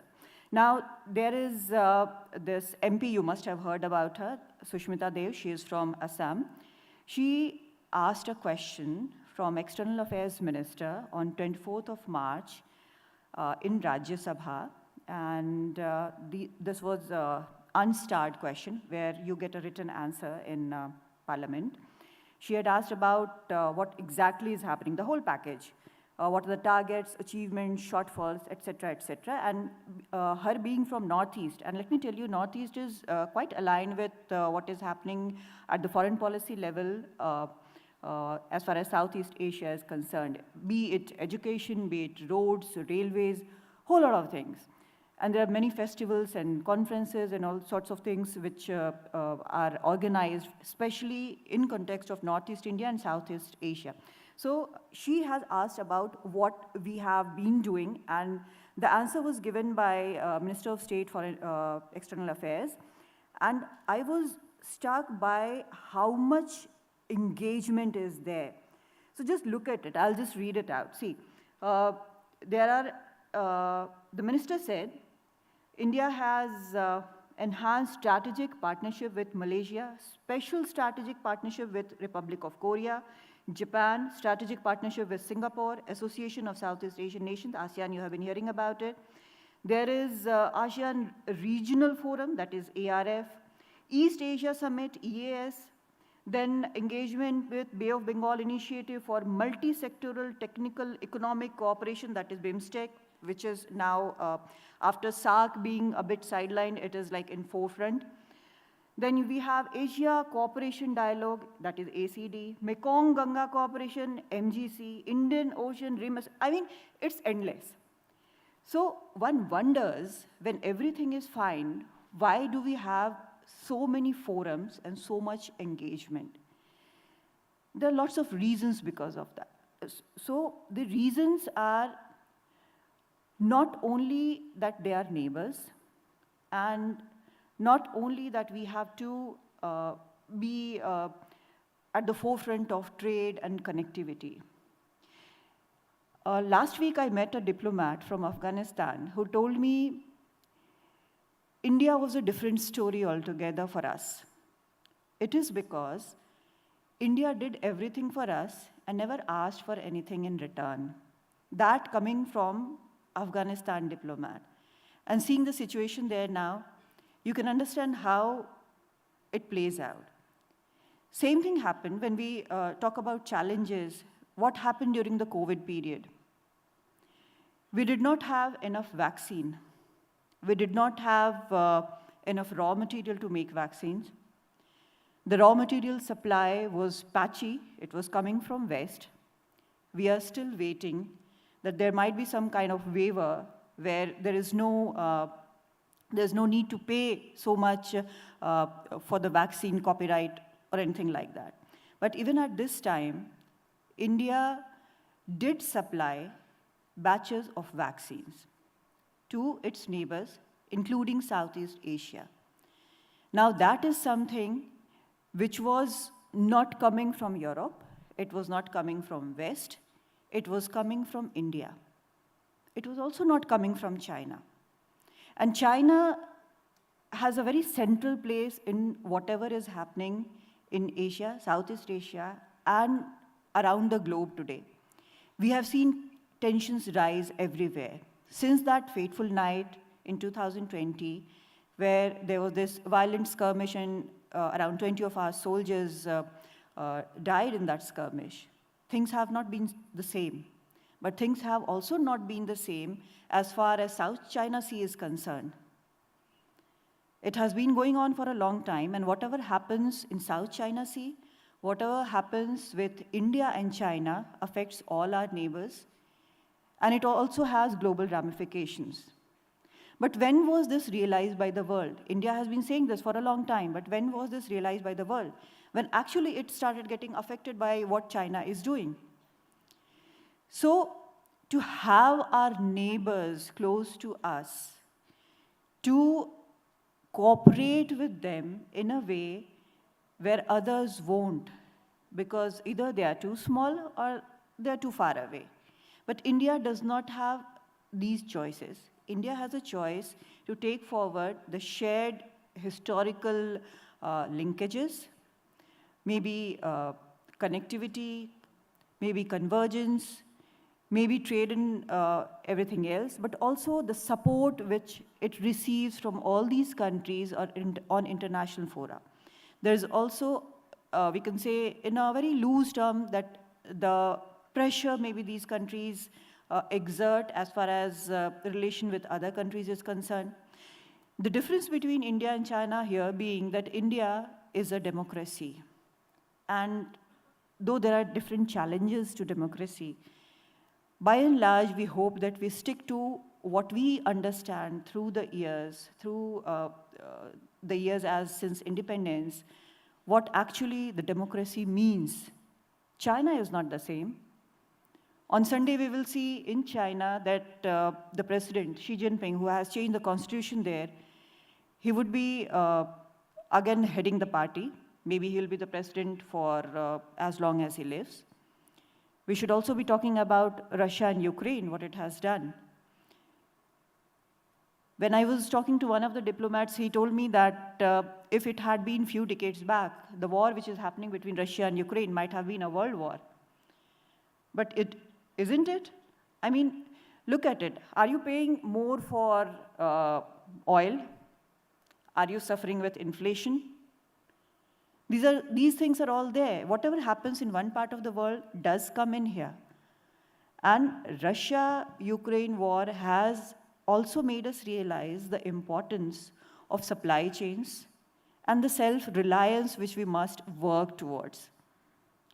We have seen everything is affected, and it might be more. If you're watching television, you might be seeing some channels saying, okay, there will be a nuclear war. Does that mean that it will be happening in only one part of the world and no one else will be affected? In these times, in these situations, we need India to keep its neighbors close, really close. And India is in a position to do much more. India has been working on education system, India has been helping with satellites, India has been helping with medicines, and there are many other things which India has come forward with. So these are the things which actually work. When you go somewhere, when you interact with people, there are some interactions which really make you happy, and there are some interactions which actually hurt you. The students who came in from Ukraine to Poland when they were evacuated, they have shared the story that Ukrainians told them, you are not with us. Why are you with Russia? But you go to another part of the world, you go to Moscow today, and they will be saying, you are our only friends. That's kind of a gray area, isn't it? Because when we see Ukraine, we see a country which is being invaded. This violence, this is not unheard of in our part of the world, which have, like we have seen Afghanistan in recent years, what has happened there. We have also seen what happened here in 1971, the after effects of it. So everything, I tried to segregate Southeast Asia from the rest of the world, but it does not work that way anymore. You have a group, or a loose group maybe, but it is also a group which is part of a much bigger group, and everything is being affected by one or the other thing. Now, External Affairs Minister spoke about how we manage this. He was speaking in one of the conferences, he was speaking at launch of Asia Society Policy Institute on 29th August 2022, and he said, we can reasonably expect Asia to continue rising because the economic and demographic trends point in that direction. How divided it would be depends on how well or badly its fissures are managed. And this, in turn, would demand adherence to laws, norms, and rules. For a start, sovereignty, territorial integrity will have to be respected. Initiatives that impact the region must be consultative, not unilateral. So this is clearly what we are talking about, and this is clear that we are talking about China. Today, we are concentrating the most on China because this is affecting everyone. We have also seen the COVID period, we have seen Ukraine, we have seen other factors happening in South China Sea. So everything, every country, be it US, be it Russia, be it Southeast Asian countries, everything needs work. And even the small and big news coming in affects how we understand, how we react to it, and how much our government has to work on it, and how the foreign governments, even the governments of other countries, the close relationship which we have with other countries, how they look at us. But there is one factor which we shouldn't forget as far as other countries are concerned, even if we are very close to them, even if they have like close historical or religious linkages with us. Everything is connected with what happens in India.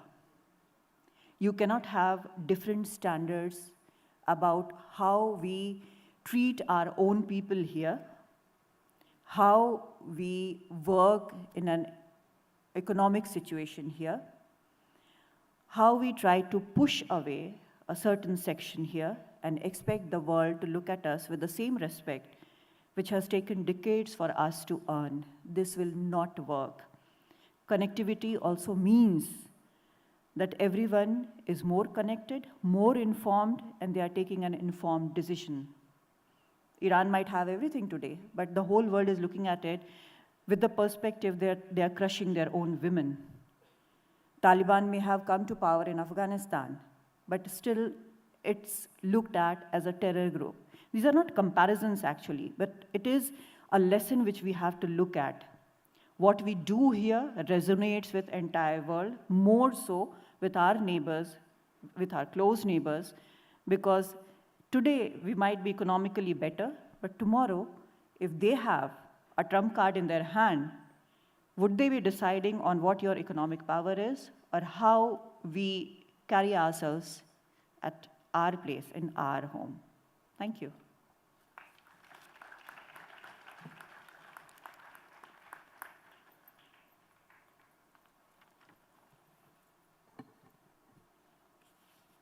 Thank you, Ms. Sharma, for providing such valuable insights on the various questioning processes that happen at the level of Parliament and how they are addressed at different levels, for highlighting the topic related to sensitivity of Northeast India as a region in the context of South Asian politics, and also raising a question and trying to answer as to why are there so many forums and regional cooperations in a region that is Southeast Asia, and India's role that is there in any of these forums which are there.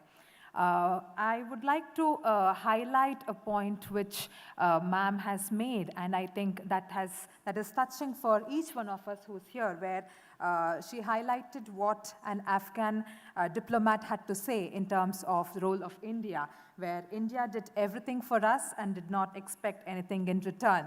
So I think that is a point which would stay with all of us in understanding how India has taken a foot forward in terms of establishing relationships and taking these relationships forward. So thank you, ma'am, for providing these insights and helping us enrich our knowledge related to how systems function and how they are represented and how we take it forward from there. So with that, it has indeed been a multidimensional approach to the understanding of India and Southeast Asia in a changing world, convergences and divergences. So the discussion started with Dr. Nicholas Swanstrom, who highlighted the role of China in the dynamics of the region, taken forward by Dr. Amita Batra, who mentioned Indo-Pacific Economic Forum being the point of convergence based on common objectives that we have in place. Dr. Jagannath Panda, who laid the prospects for India in terms of connectivity goals, sustainable development projects, and more that they are there in store for us. Dr. Prabir Day, who enhanced our understanding related to the economic and trade-related engagements and possible points of convergences that we can have. Mr. Volker also presented to us the various scope for engagement between different regions and countries that we can have to have more scope for activities in the region. Ms. Kadambini Sharma took it forward to present a perspective regarding the representation of all these perspectives in the media and how it is received by the public and also the role of different stakeholders over there. So thus, it has indeed been an insightful session. And I'm sure the repertoire of all our eminent speakers have ignited minds, kindled thoughts, and raised questions for which our audience would like to seek answers from our experts.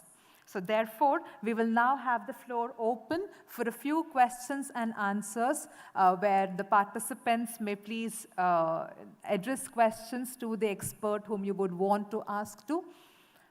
Yes, can we have the volunteers support the participants with the microphones, please? I would request the participants to kindly share your name and your affiliation, and then the expert to whom you would want to address the question. Good morning, respected guests. I'm Jamit Joshi from BBA LLB, third year. So my particular question is to Honorable guest speaker, Prabir sir. Sir, you talked about the beautiful bond between India and ASEAN nations, and the challenges which the ASEAN nations are currently facing.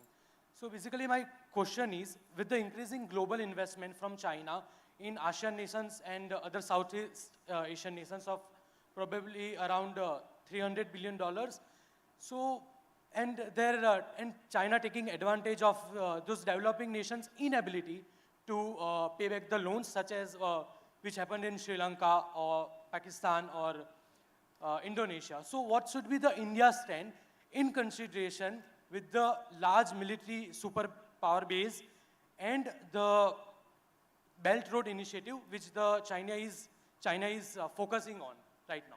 So what should be the India stand? How should it function in terms of trade as well as investments? Yes, sir. Well, thank you very much. This is a very interesting question, but India's position can only be given by officials who are there, in different ministries and the politicians. So I'm not the right person to talk about it, but my private opinion about it is that the Belt and Road Initiative there is nothing wrong. It's highlighted by media and different, all those things. Nothing wrong. China would like to integrate the global economy, and they wanted to, send their excess steel, excess cement, high-speed train, their Chinese workers, Chinese musicians, Chinese cultural people across the world. That's what they have done it. But too much of it has had different issues. as it happened, you highlighted, in Sri Lanka, in Malaysia, in African countries. It's like, that if you are habituated to use one kind of system, if the system fails, you are in great risk, right?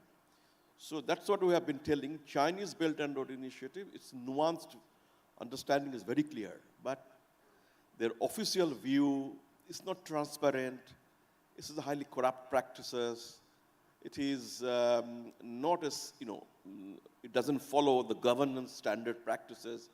So that's my view, is that if they have reformed it, it could have been better. In any way, the need for a Belt and Road Initiative globally has fizzled out.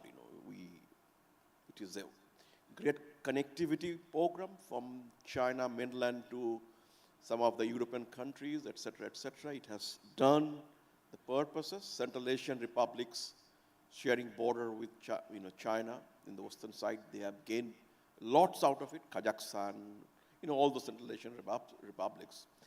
And so also the European countries in that way. But it has also put in risk, and which is in India's neighborhood, like in Sri Lanka, in Pakistan, in Nepal, Bangladesh.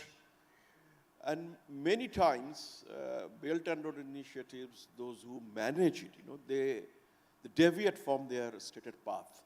They use it politically. And if you go deeper, you will see that the loans, the technical assistance, the grants, the financial parts, they have been dealt differently.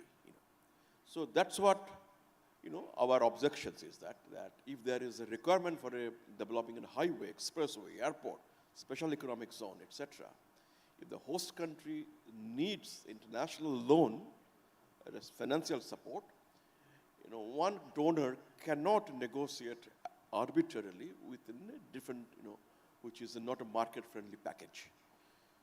There were a huge rise of those, but later on the countries, they decided they are putting in a debt trap, and demand for Belt and Road Initiative money and etc. declined.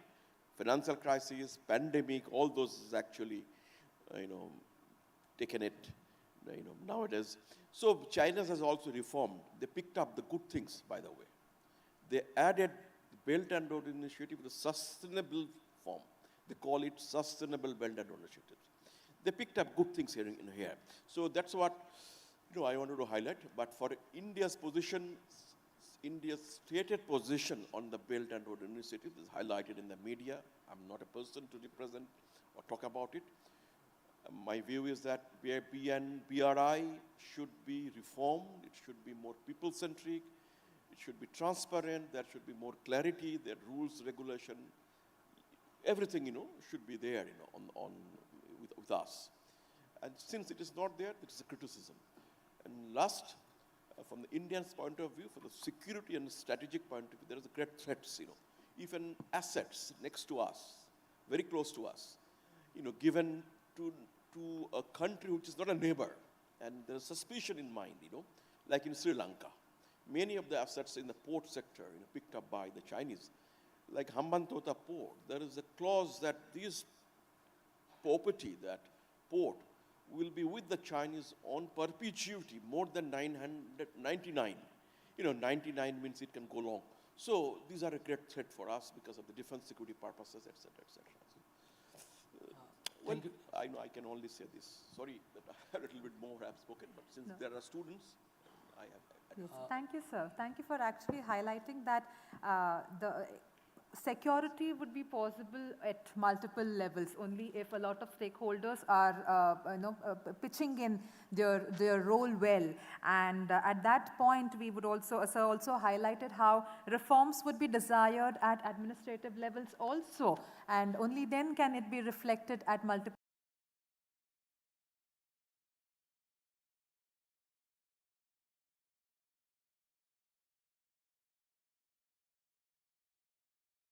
to Ms. Dr. Anita ma'am, that sir told that in 2025 the ASEAN nations are trying to formulate a common currency. So in considering with the India's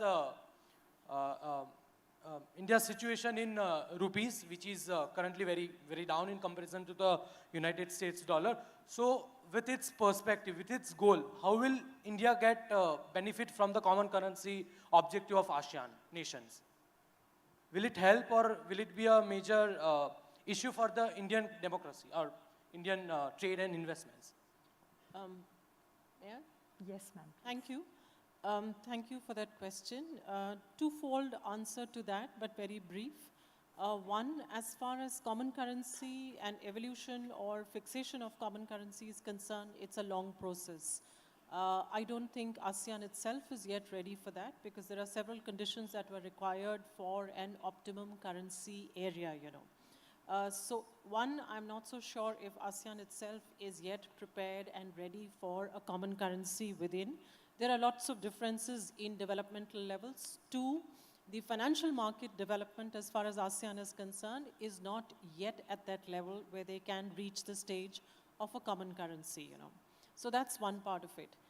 The other part, as far as Indian currency valuation or Indian currency at the moment is concerned, I think one has to see it not necessarily in terms of what ASEAN will do 20 years hence or 10 years hence, but in terms of the global conditions that are bringing about a variation in the valuation of the currency.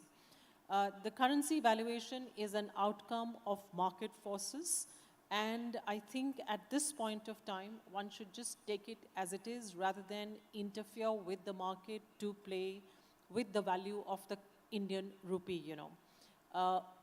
In the last, entire year, I think we've seen it outperform many emerging market currencies, though in the last few weeks and days, we've seen it, a little, the decline has been more relative to some of the other countries' competitive economies, let's say, But I think what really needs to be taken into account here is as global conditions settle, the currency valuation will also come to a stable value. Otherwise, the central bank in India should and does step in to, to kind of prevent only if there is excessive volatility in the foreign exchange market. Otherwise, it allows the rupee or the Indian currency to find its own value. That's how it's been, and that's how it should continue to be, Right? Thank you, ma'am. Thank you, ma'am. I think that also brings in it brings to point for the audience to take away in terms of, the stability of the market that plays a very important role when it comes to currency. May it be a common currency that we're talking about, or the fluctuations that we are looking at the rupee level as well. The market forces that play a very important role, and also the role of the central bank, which, would be pertinent over here to understand as to how the evaluations are taken forward. So thank you for bringing in the financial aspect over there. Thank you for the question as well. Yes, can we have more questions? Yes. Yes, ma'am. A very good morning to the addressee. I'm Shresi from Bachelor's in Media and Public Affairs. My question is from Mr. Panda. Sir, as the issues between the data localization and the data sovereignty, what are the issues going on between the ASEAN and the India? Can you please reiterate to whom are you addressing your question? Ma'am, it's to the Mr. Panda, Okay. Jagnatha Panda. Yeah, thank you for the question, but Dr. Panda has, has had some prior engagements and he had to leave. But would you have another question which you want our experts to address here? Ma'am, Or can the same question be addressed by any other expert? Yeah, ma'am, it could be any address. You could address what. All right. Could you my please question is about. could you please reiterate your question? My question is about the issues between data localization and the data sovereignty. What are the issues going on between India and ASEAN regarding it? Okay. The question is related to data polarization and data sovereignty, and what is the role of India and ASEAN, and how are we addressing concerns related to data? Would any of you like to address the question? I try, you know, it's a Sure, very sir, sure. specific, and MASBC has been doing some special paper or writing Sure, sir. something. And the data management, you know, it is very, very nationalistic. You know, every member country of ASEAN, they have their own legal systems to protect, to share within the country. Just like in India, you know, we have. At the moment, India and ASEAN, they do not have any supranational arrangements between 10 member countries and India to exchange of data, to protect each other, to support, to give the sovereign support in particular. There is no such discussion officially, you know, happening. But when we do, you know, international trade, when we go for a deeper regional integrations, exchange of data is needed. For example, you know, trade purpose, you have to share the data, what kind of exports you are doing to ASEAN countries, or what kind of imports you are. So that is well protected, well acknowledged, and that's needed. But when it comes to, you know, e-commerce, or, you know, the one which is very popular, the payment system, the payment gateways like UPI, you know, so those are not connected. If you travel to Singapore, you know, I've been to there recently. I tried to pay through Paytm. It didn't work. Similarly, when you come to India and you try to, you know, pay through their gateways, it doesn't work. So that means that central banks, each other's, their, you know, that interoperability, that's the word the legal people they use, hasn't done between the two central banks, the payment systems, as well as other regulators, including the protection of the data and exchange. So, you know, I can only give some examples like that. Thank you. Thank you, sir. In fact, data management is a very important topic to be addressed, especially after the pandemic that has taken over. The online systems and mechanisms that are in place right now, which has made our lives very easy. So in that context, data management is a very important topic to be addressed.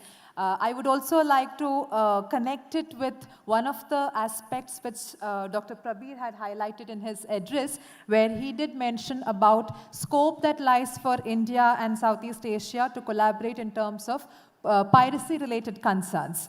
Yes, so that again brings in the point where, you know, there is, as we are gifted with technology, the same thing can have its own disadvantages as well. And that comes in the aspect of data management, which is very pertinent. So thank you for that question, and hopefully sir has identified very relevant pointers for you, for your understanding. Thank you. Thank you, ma'am. Do we have more questions from the audience? Yes, please. We have a participant here. Good morning to everyone. I am Rajrupa Bhattacharjee. I'm from second year, Bachelor's in Psychology, Sociology, and English. My question is not specifically to any one of the panelists, and also I'm from a psychology background. I don't think I have enough knowledge about the political atmosphere and things to do with ASEAN. So I have a more general question.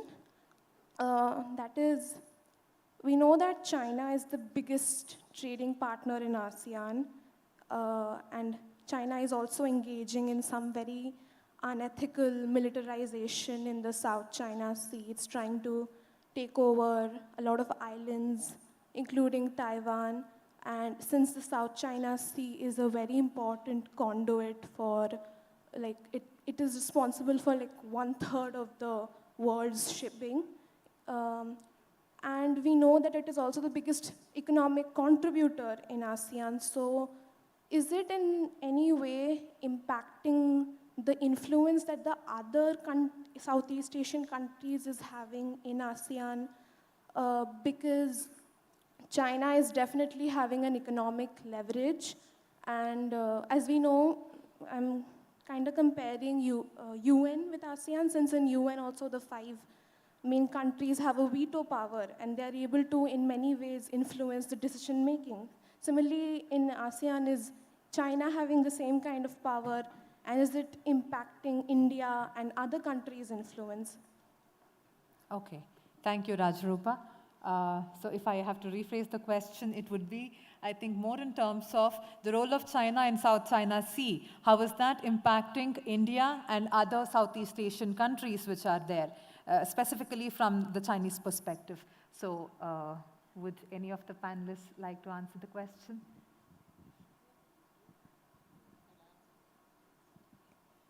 Well, as far as China is concerned and the problems you have asked about, we'll have to look at it in two ways. It is pre-COVID and post-COVID and the continuing thread between all these. Now, you know that China has a running dispute with many countries, not only India, border dispute with India, then there's also Philippines, there is Japan. So that has continuously been happening in South China Sea and at the borders of India. Now, as you have also mentioned, and all of us know that a large part of world trade crosses from South China Sea, and it needs to be open under international laws, UN clause. It has to be open for free trade. India has been a supporter of it for a long, long time, but the way China has been claiming the areas of it, and as the world now sees it as a threat, so we are seeing more and more military presence in South China Sea. So that is something which needs to be looked at in a continuing threat. But pre-COVID, I would say there was a time when China was looked at as a rising Asian power which had money, which it was ready to dispense, and countries were borrowing from it. Now, we have had questions about Sri Lanka, and we have Belt and Road Initiative. But what we have seen happen in different countries who had borrowed from China is that their whole economy has crashed. They are so dependent on what China dictates. Now, if you see, if I give the example of Sri Lanka, what happened there? Because Hambantota port is not operational. Nothing is happening there. Even the airport, it cannot even pay for its own electricity. That is the situation there. But China has prepared. I was shooting in Xinjiang in 2018. The kind of infrastructure they have put in is extraordinary, but it is not working. Belt and Road Initiative, now people are looking at it with apprehension. India has been against it because it passes from Pakistan-occupied Kashmir. So it is, for India, it's a huge thing. India, for it has ramifications, security ramifications, sovereignty ramifications, and other countries have realized, whether it be fair or not, after COVID, and China was blamed for COVID by many countries, and the way it has not supported, by and large, other countries, it is, the perception about China has changed. So we are seeing that as far as dealing with China is concerned, now countries are more alert, but of course you cannot just wish China away because it is a huge economic power. Even US realizes that. So we have seen different statements from US and other countries, and we have also seen an effort to engage. So that will be there. How China conducts itself in the coming years, whether the conflict, whether the differences would grow, that has to be seen. And India would be watched by many, especially in the neighborhood, because what happens with India will impact all the countries in the neighborhood. Thank you. Thank you, Thank ma'am. you. Yes, please. Just to add to that, and a couple of other points that have been made earlier. You know, one aspect in terms of, as was put in very aptly by the student, you know, that China is a very important trading partner for all the economies as far as Southeast Asia is concerned. It's not just Southeast Asia, but globally so, China has been a major trading partner of almost all economies of the world, you know. Southeast Asia in particular, because they are very intricately bound together with China in the regional supply chains. So that's the dilemma as far as Southeast Asian countries are concerned. On the one hand, they face China's military, or you know, the artificial islands that have been created by China in South China Sea, East China Sea, militarization, military installations on those islands, you know. But they cannot at the same time oppose China in a wholehearted or complete manner because they are highly integrated with China. I wouldn't want to say dependent on China because it works both ways. China, Southeast Asia, intricately linked in the networked production and trade, in the region. So there is that dilemma, and one way out of that dilemma for the region has been to seek US support, which has come forward now in the form of the IPEF, the supply chain resilience initiative that some countries are becoming a member of. So all of that is there, but there cannot be a complete 10-country ASEAN opposition to China because of the linkages. That's also one of the reasons why one of the challenges that ASEAN faces today is how to maintain its internal unity. Some countries are able to oppose China, others are not able to because of the high dependence on China, BRI, as well as supply chain. The second point that I'd like to highlight here, is to take a balanced perspective, as Professor Day had, kind of pointed out, as far as BRI is concerned, and particularly the case of Sri Lanka. The idea that everything that has happened in Sri Lanka in the last 3 months or 4 months, is a consequence of the BRI is not true. It's not correct. As far as the Sri Lankan economy is concerned, the fault lines in the economy and the economic policies run deeper, beyond and longer than the presence as far as BRI projects are concerned and Hambantota failure is concerned. So that kind of a very balanced perspective of what's gone wrong with the Sri Lankan economy needs to be kept in mind when we look at Sri Lanka. Apprehensions vis-a-vis BRI failure, they have been there pre-COVID as well. Malaysia reassessed its projects as the political regime changed. Political regimes, some are pro-China, some are not. They've been taking up projects, the pro-China political regimes.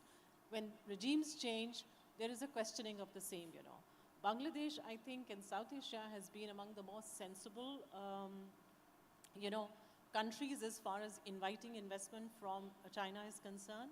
They want to take it, because it's capital, which these small economies are short of, but they're taking it with a very sound assessment of the kind of projects that China wants to make. So that questioning of Chinese BRI investments is happening, but at the same time, it's not like there is an all-out opposition to it.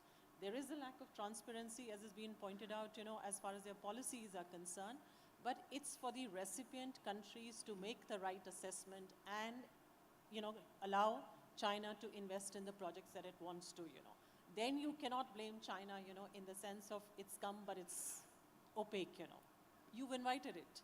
So that balance and other policies internally for any economy, particularly when we look at the analysis for Sri Lanka, which has a history of fiscal profligacy, deficits earlier, policies, its agricultural policies, in terms of organic fertilizers, etc. They all put together have led to the crisis, plus the Rajapaksa's economic policies that had many faults, and many cracks within. So you have to look at the entire, evolution of the crisis rather than one particular aspect, and put the onus entirely on that, Thank you. Thank you, both the panelists. I think it has been very beautifully put across as to how whenever we address an issue, it is important to go deeper into understanding where it stems from and at multiple levels at which it stems from, rather than looking at a superficial level. So at our understanding from an overview perspective, the role of China seems to be very much higher in terms of its influence it is having in the region. However, at the same time, the other perspective talks about, as ma'am rightly put it, the need for the recipients to make informed decisions in the context of their economies, in the context of their political orders and other administrative positions which they have, at which level they can accommodate this kind of influence, keeping in mind the intricacies in terms of engagements we have in the region. So thank you so much to both the panelists for putting that thought ahead. Yes, I think we have 2 participants. Yes, please. So greetings to all the panelists present over here. So I am Akhil Ajit. I am a student from Manipal University, currently studying geopolitics and IR. So my question is to Professor Amita Batra and to Dr. Prabir Dey. that you mentioned regarding the convergences between India, ASEAN, and their economic linkages through their various stages of engagement from Look East to Act East.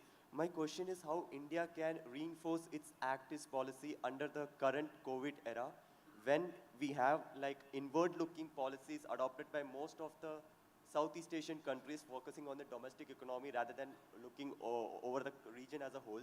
And then secondly, at the global level, we are witnessing a deglobalization trend, which is again pulling back the multilateral trading effort. So, and then just challenging the notion of complex interdependency, which most of the countries are perceiving it as a greater risk. So how India can overcome, offer its preferences or offer its abilities? Yeah. Well, that's a multi-layered question, if I may say so. But a short answer to that would be, one, we cannot talk about deglobalization, you know. I mean, it's a term that's often thrown around. It's a buzzword that we talk about. But yes, there is a slowing down of globalization, but it's not that the entire world, all countries can pull in inward and, you know, continue operating as far as their economies are concerned. As I said, globally, the intricacies and the intricate production networks that have existed in the last 2.5 decades of high speed globalization, so to say, you know, you cannot reverse them in one go. So that term of deglobalization, again, needs to be used in a very, needs to be understood better, you know. And one would prefer slow globalization than, you know, slower pace of globalization than to say it's going to be completely deglobalization. Yes, as far as COVID is concerned, there has been a lot of, you know, evidence and apparent policy changes in the inward direction, you know. A lot of countries have been very protective, as far as the vaccine technology is concerned. We've seen that. European countries being the most obvious, refusing to give the patent, you know, the IPR liberalized that as far as sharing vaccine technology is concerned. We've also seen in the initial period as far as the COVID is concerned, increase in non-tariff barriers as far as food and medical items were concerned, you know. But it's also, there is also evidence that many of these non-tariff barriers that came up during the COVID era were taken away or they were removed once the COVID, you know, was in its milder form, you know. As we've seen it evolve, we've also seen many of these non-tariff barriers go away, you know. They were temporary non-tariff barriers, you know. At the same time, it's also obvious that as far as the world is concerned, but for COVID, or COVID has made it most apparent that we need to cooperate at the multilateral level, you know. If it is, as was said throughout by the WHO, it's like COVID goes or everybody is well if each one of us is well, you know. So it cannot be that technology needs to be shared, medical equipment needed to be shared, whether it was masks, PPE, or vaccines, you know. So sharing and cooperation as a need for humanity to move forward has also been an obvious outcome as far as COVID is concerned. How multilateralism takes it forward, we are, I think, grappling with it because WTO itself, as far as multilateralism in trade is concerned, is in a crisis, is at a juncture of crisis, you know. How it evolves, we will see over time, you know. At this point, we need many reforms, and what that nature of reforms would be is another question altogether, you know. We need to see how that pans out, you know, in the future. But yes, multilateralism is always the first choice, you know. The second bit, I think that you said India-ASEAN integration, you know, yes. How we should take that forward. I think in this globalization or slower globalization, the alternative until multilateralism really evolves into, you know, a format that suits the times, we have regionalism moving forward, you know. It's going to be more and more supply chains and trade that's going to get concentrated within regions.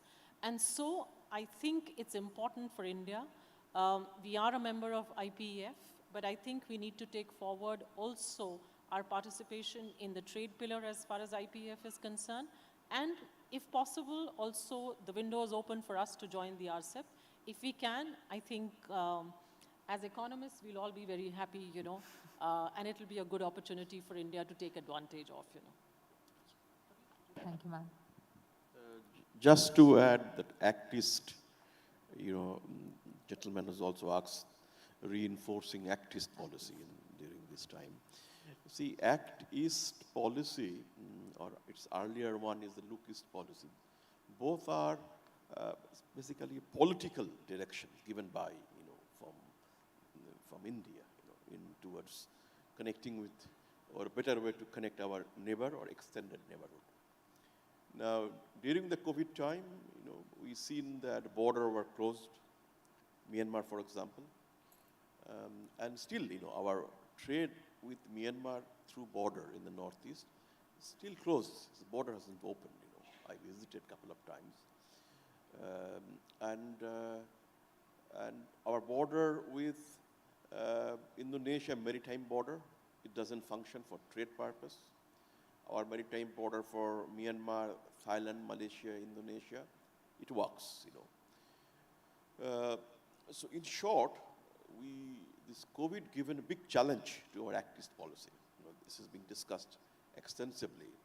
Do we need a Act East policy version 2 to deal this kind of, the challenges like border barriers, several kind of, isolation, looking inward.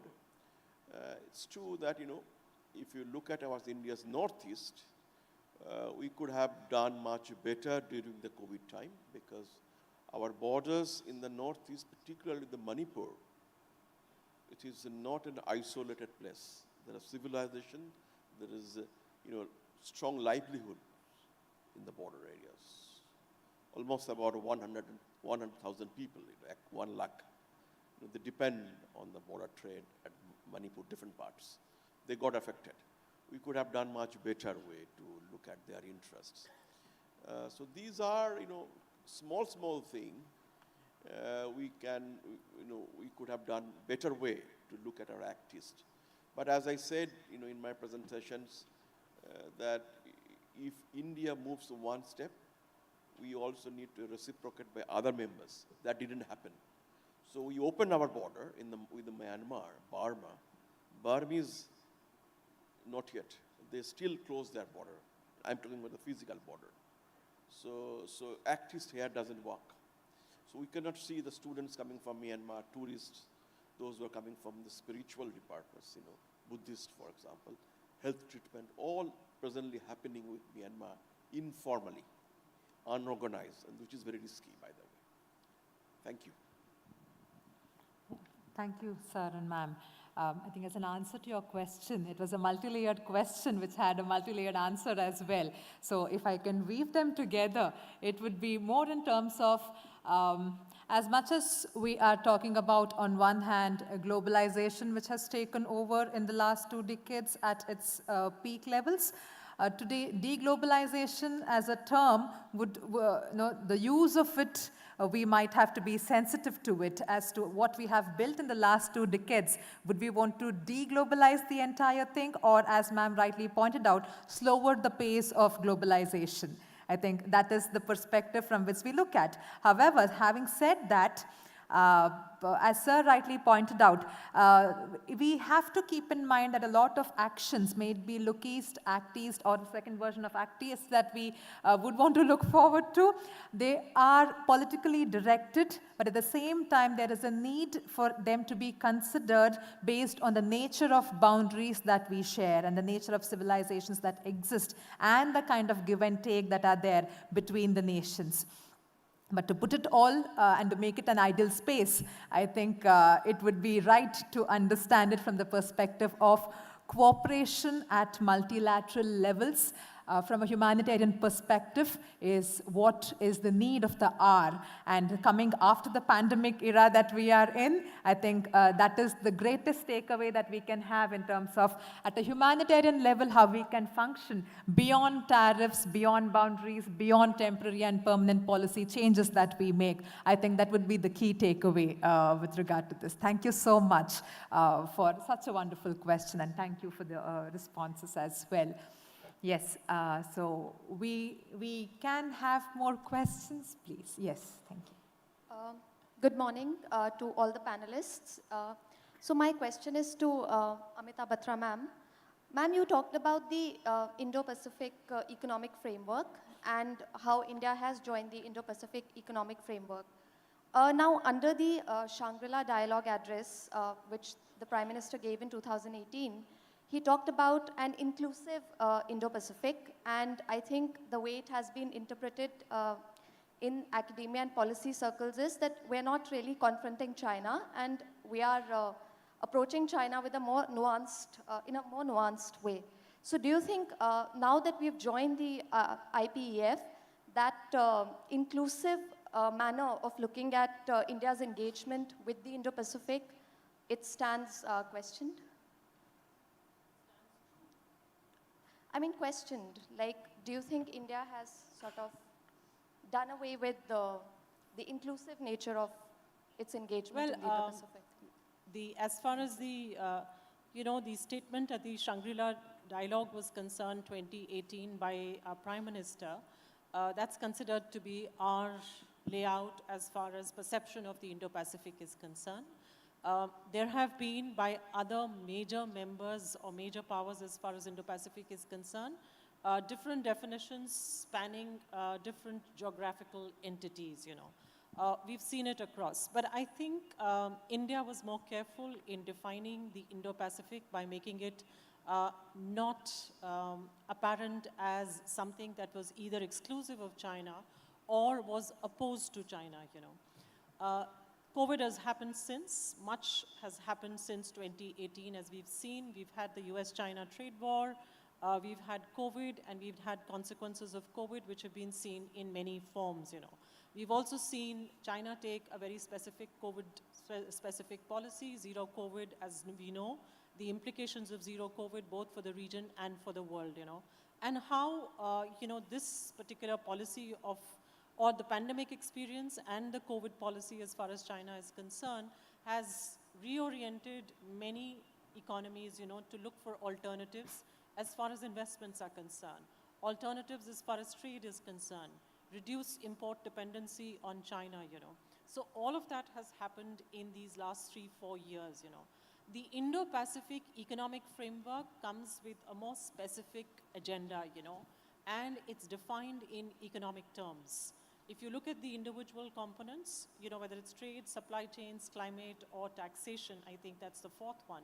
You've got them all oriented towards economic without giving it, at least apparently and obviously so, a political color, The bottom line is, yes, to reduce dependency as far as China is concerned, and as a consequence of our experience of the pandemic, to build more resilient production structures among these economies, as alternatives to what a single source dependency can result in any crisis, pandemic being just one of those crises. So I think in that sense, we've been true to the objective that we have laid out for ourselves.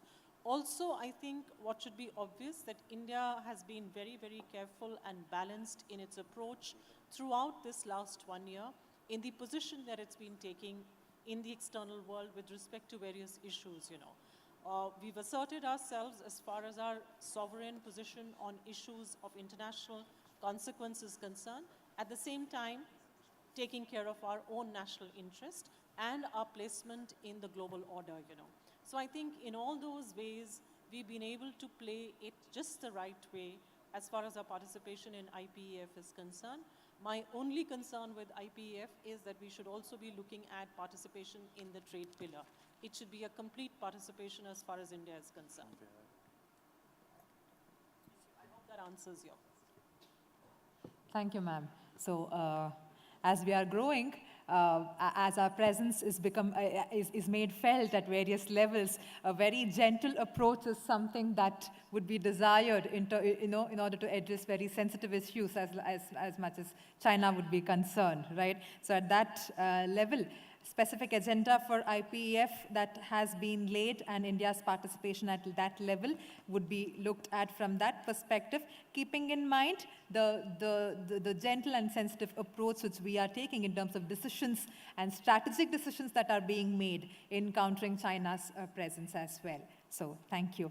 So with that, I think the addresses we have had since morning have really kindled a lot of thoughts and minds in terms of foreign policies, engagements, and other dialogues that we can have. And therefore, as we come closer to what we call an end to our discussion, I am reminded of a few lines by Rumi, which reads, "There was a dawn, I remember, when my soul heard something from your soul. I drank water from your spring and felt the current take me." I feel these lines very beautifully sum up what this session has left us with. So on that note, I would like to extend my heartfelt gratitude to all our speakers of the day for such an enriching exchange of ideas. I would like to invite the project coordinators to kindly hand over a memento to our speakers as a token of our appreciation for their time and their engagement with the audience. So may I now invite Dr. Shalini to kindly hand over a token of appreciation to Dr. Prabir Dey.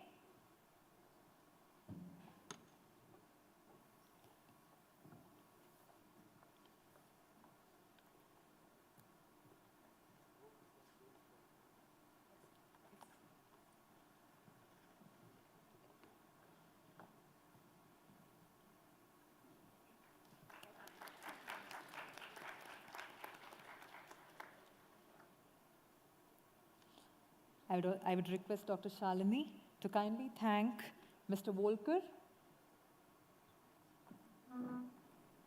for the deeper engagements that we have had in terms of our project between Christ Teamtube University and Hanns Seidel Stiftung, India, for the project being effective in its original sense.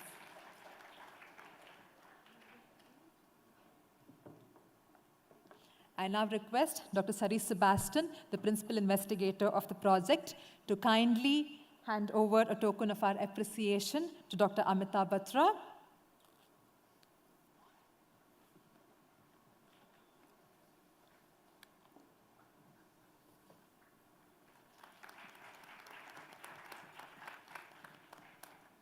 I would request, sir, to kindly thank Ms. Kadambini Sharma for her insightful engagement with all of us.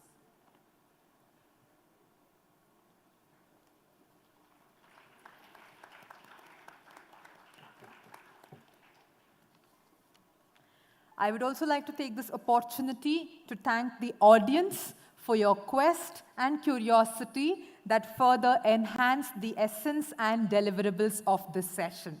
And so, ladies and gentlemen, we would call it a wrap to the session, but the exchange of thoughts would go on and on and on. So thank you and have a good afternoon. I request the audience to kindly be seated until the dignitaries leave the dais.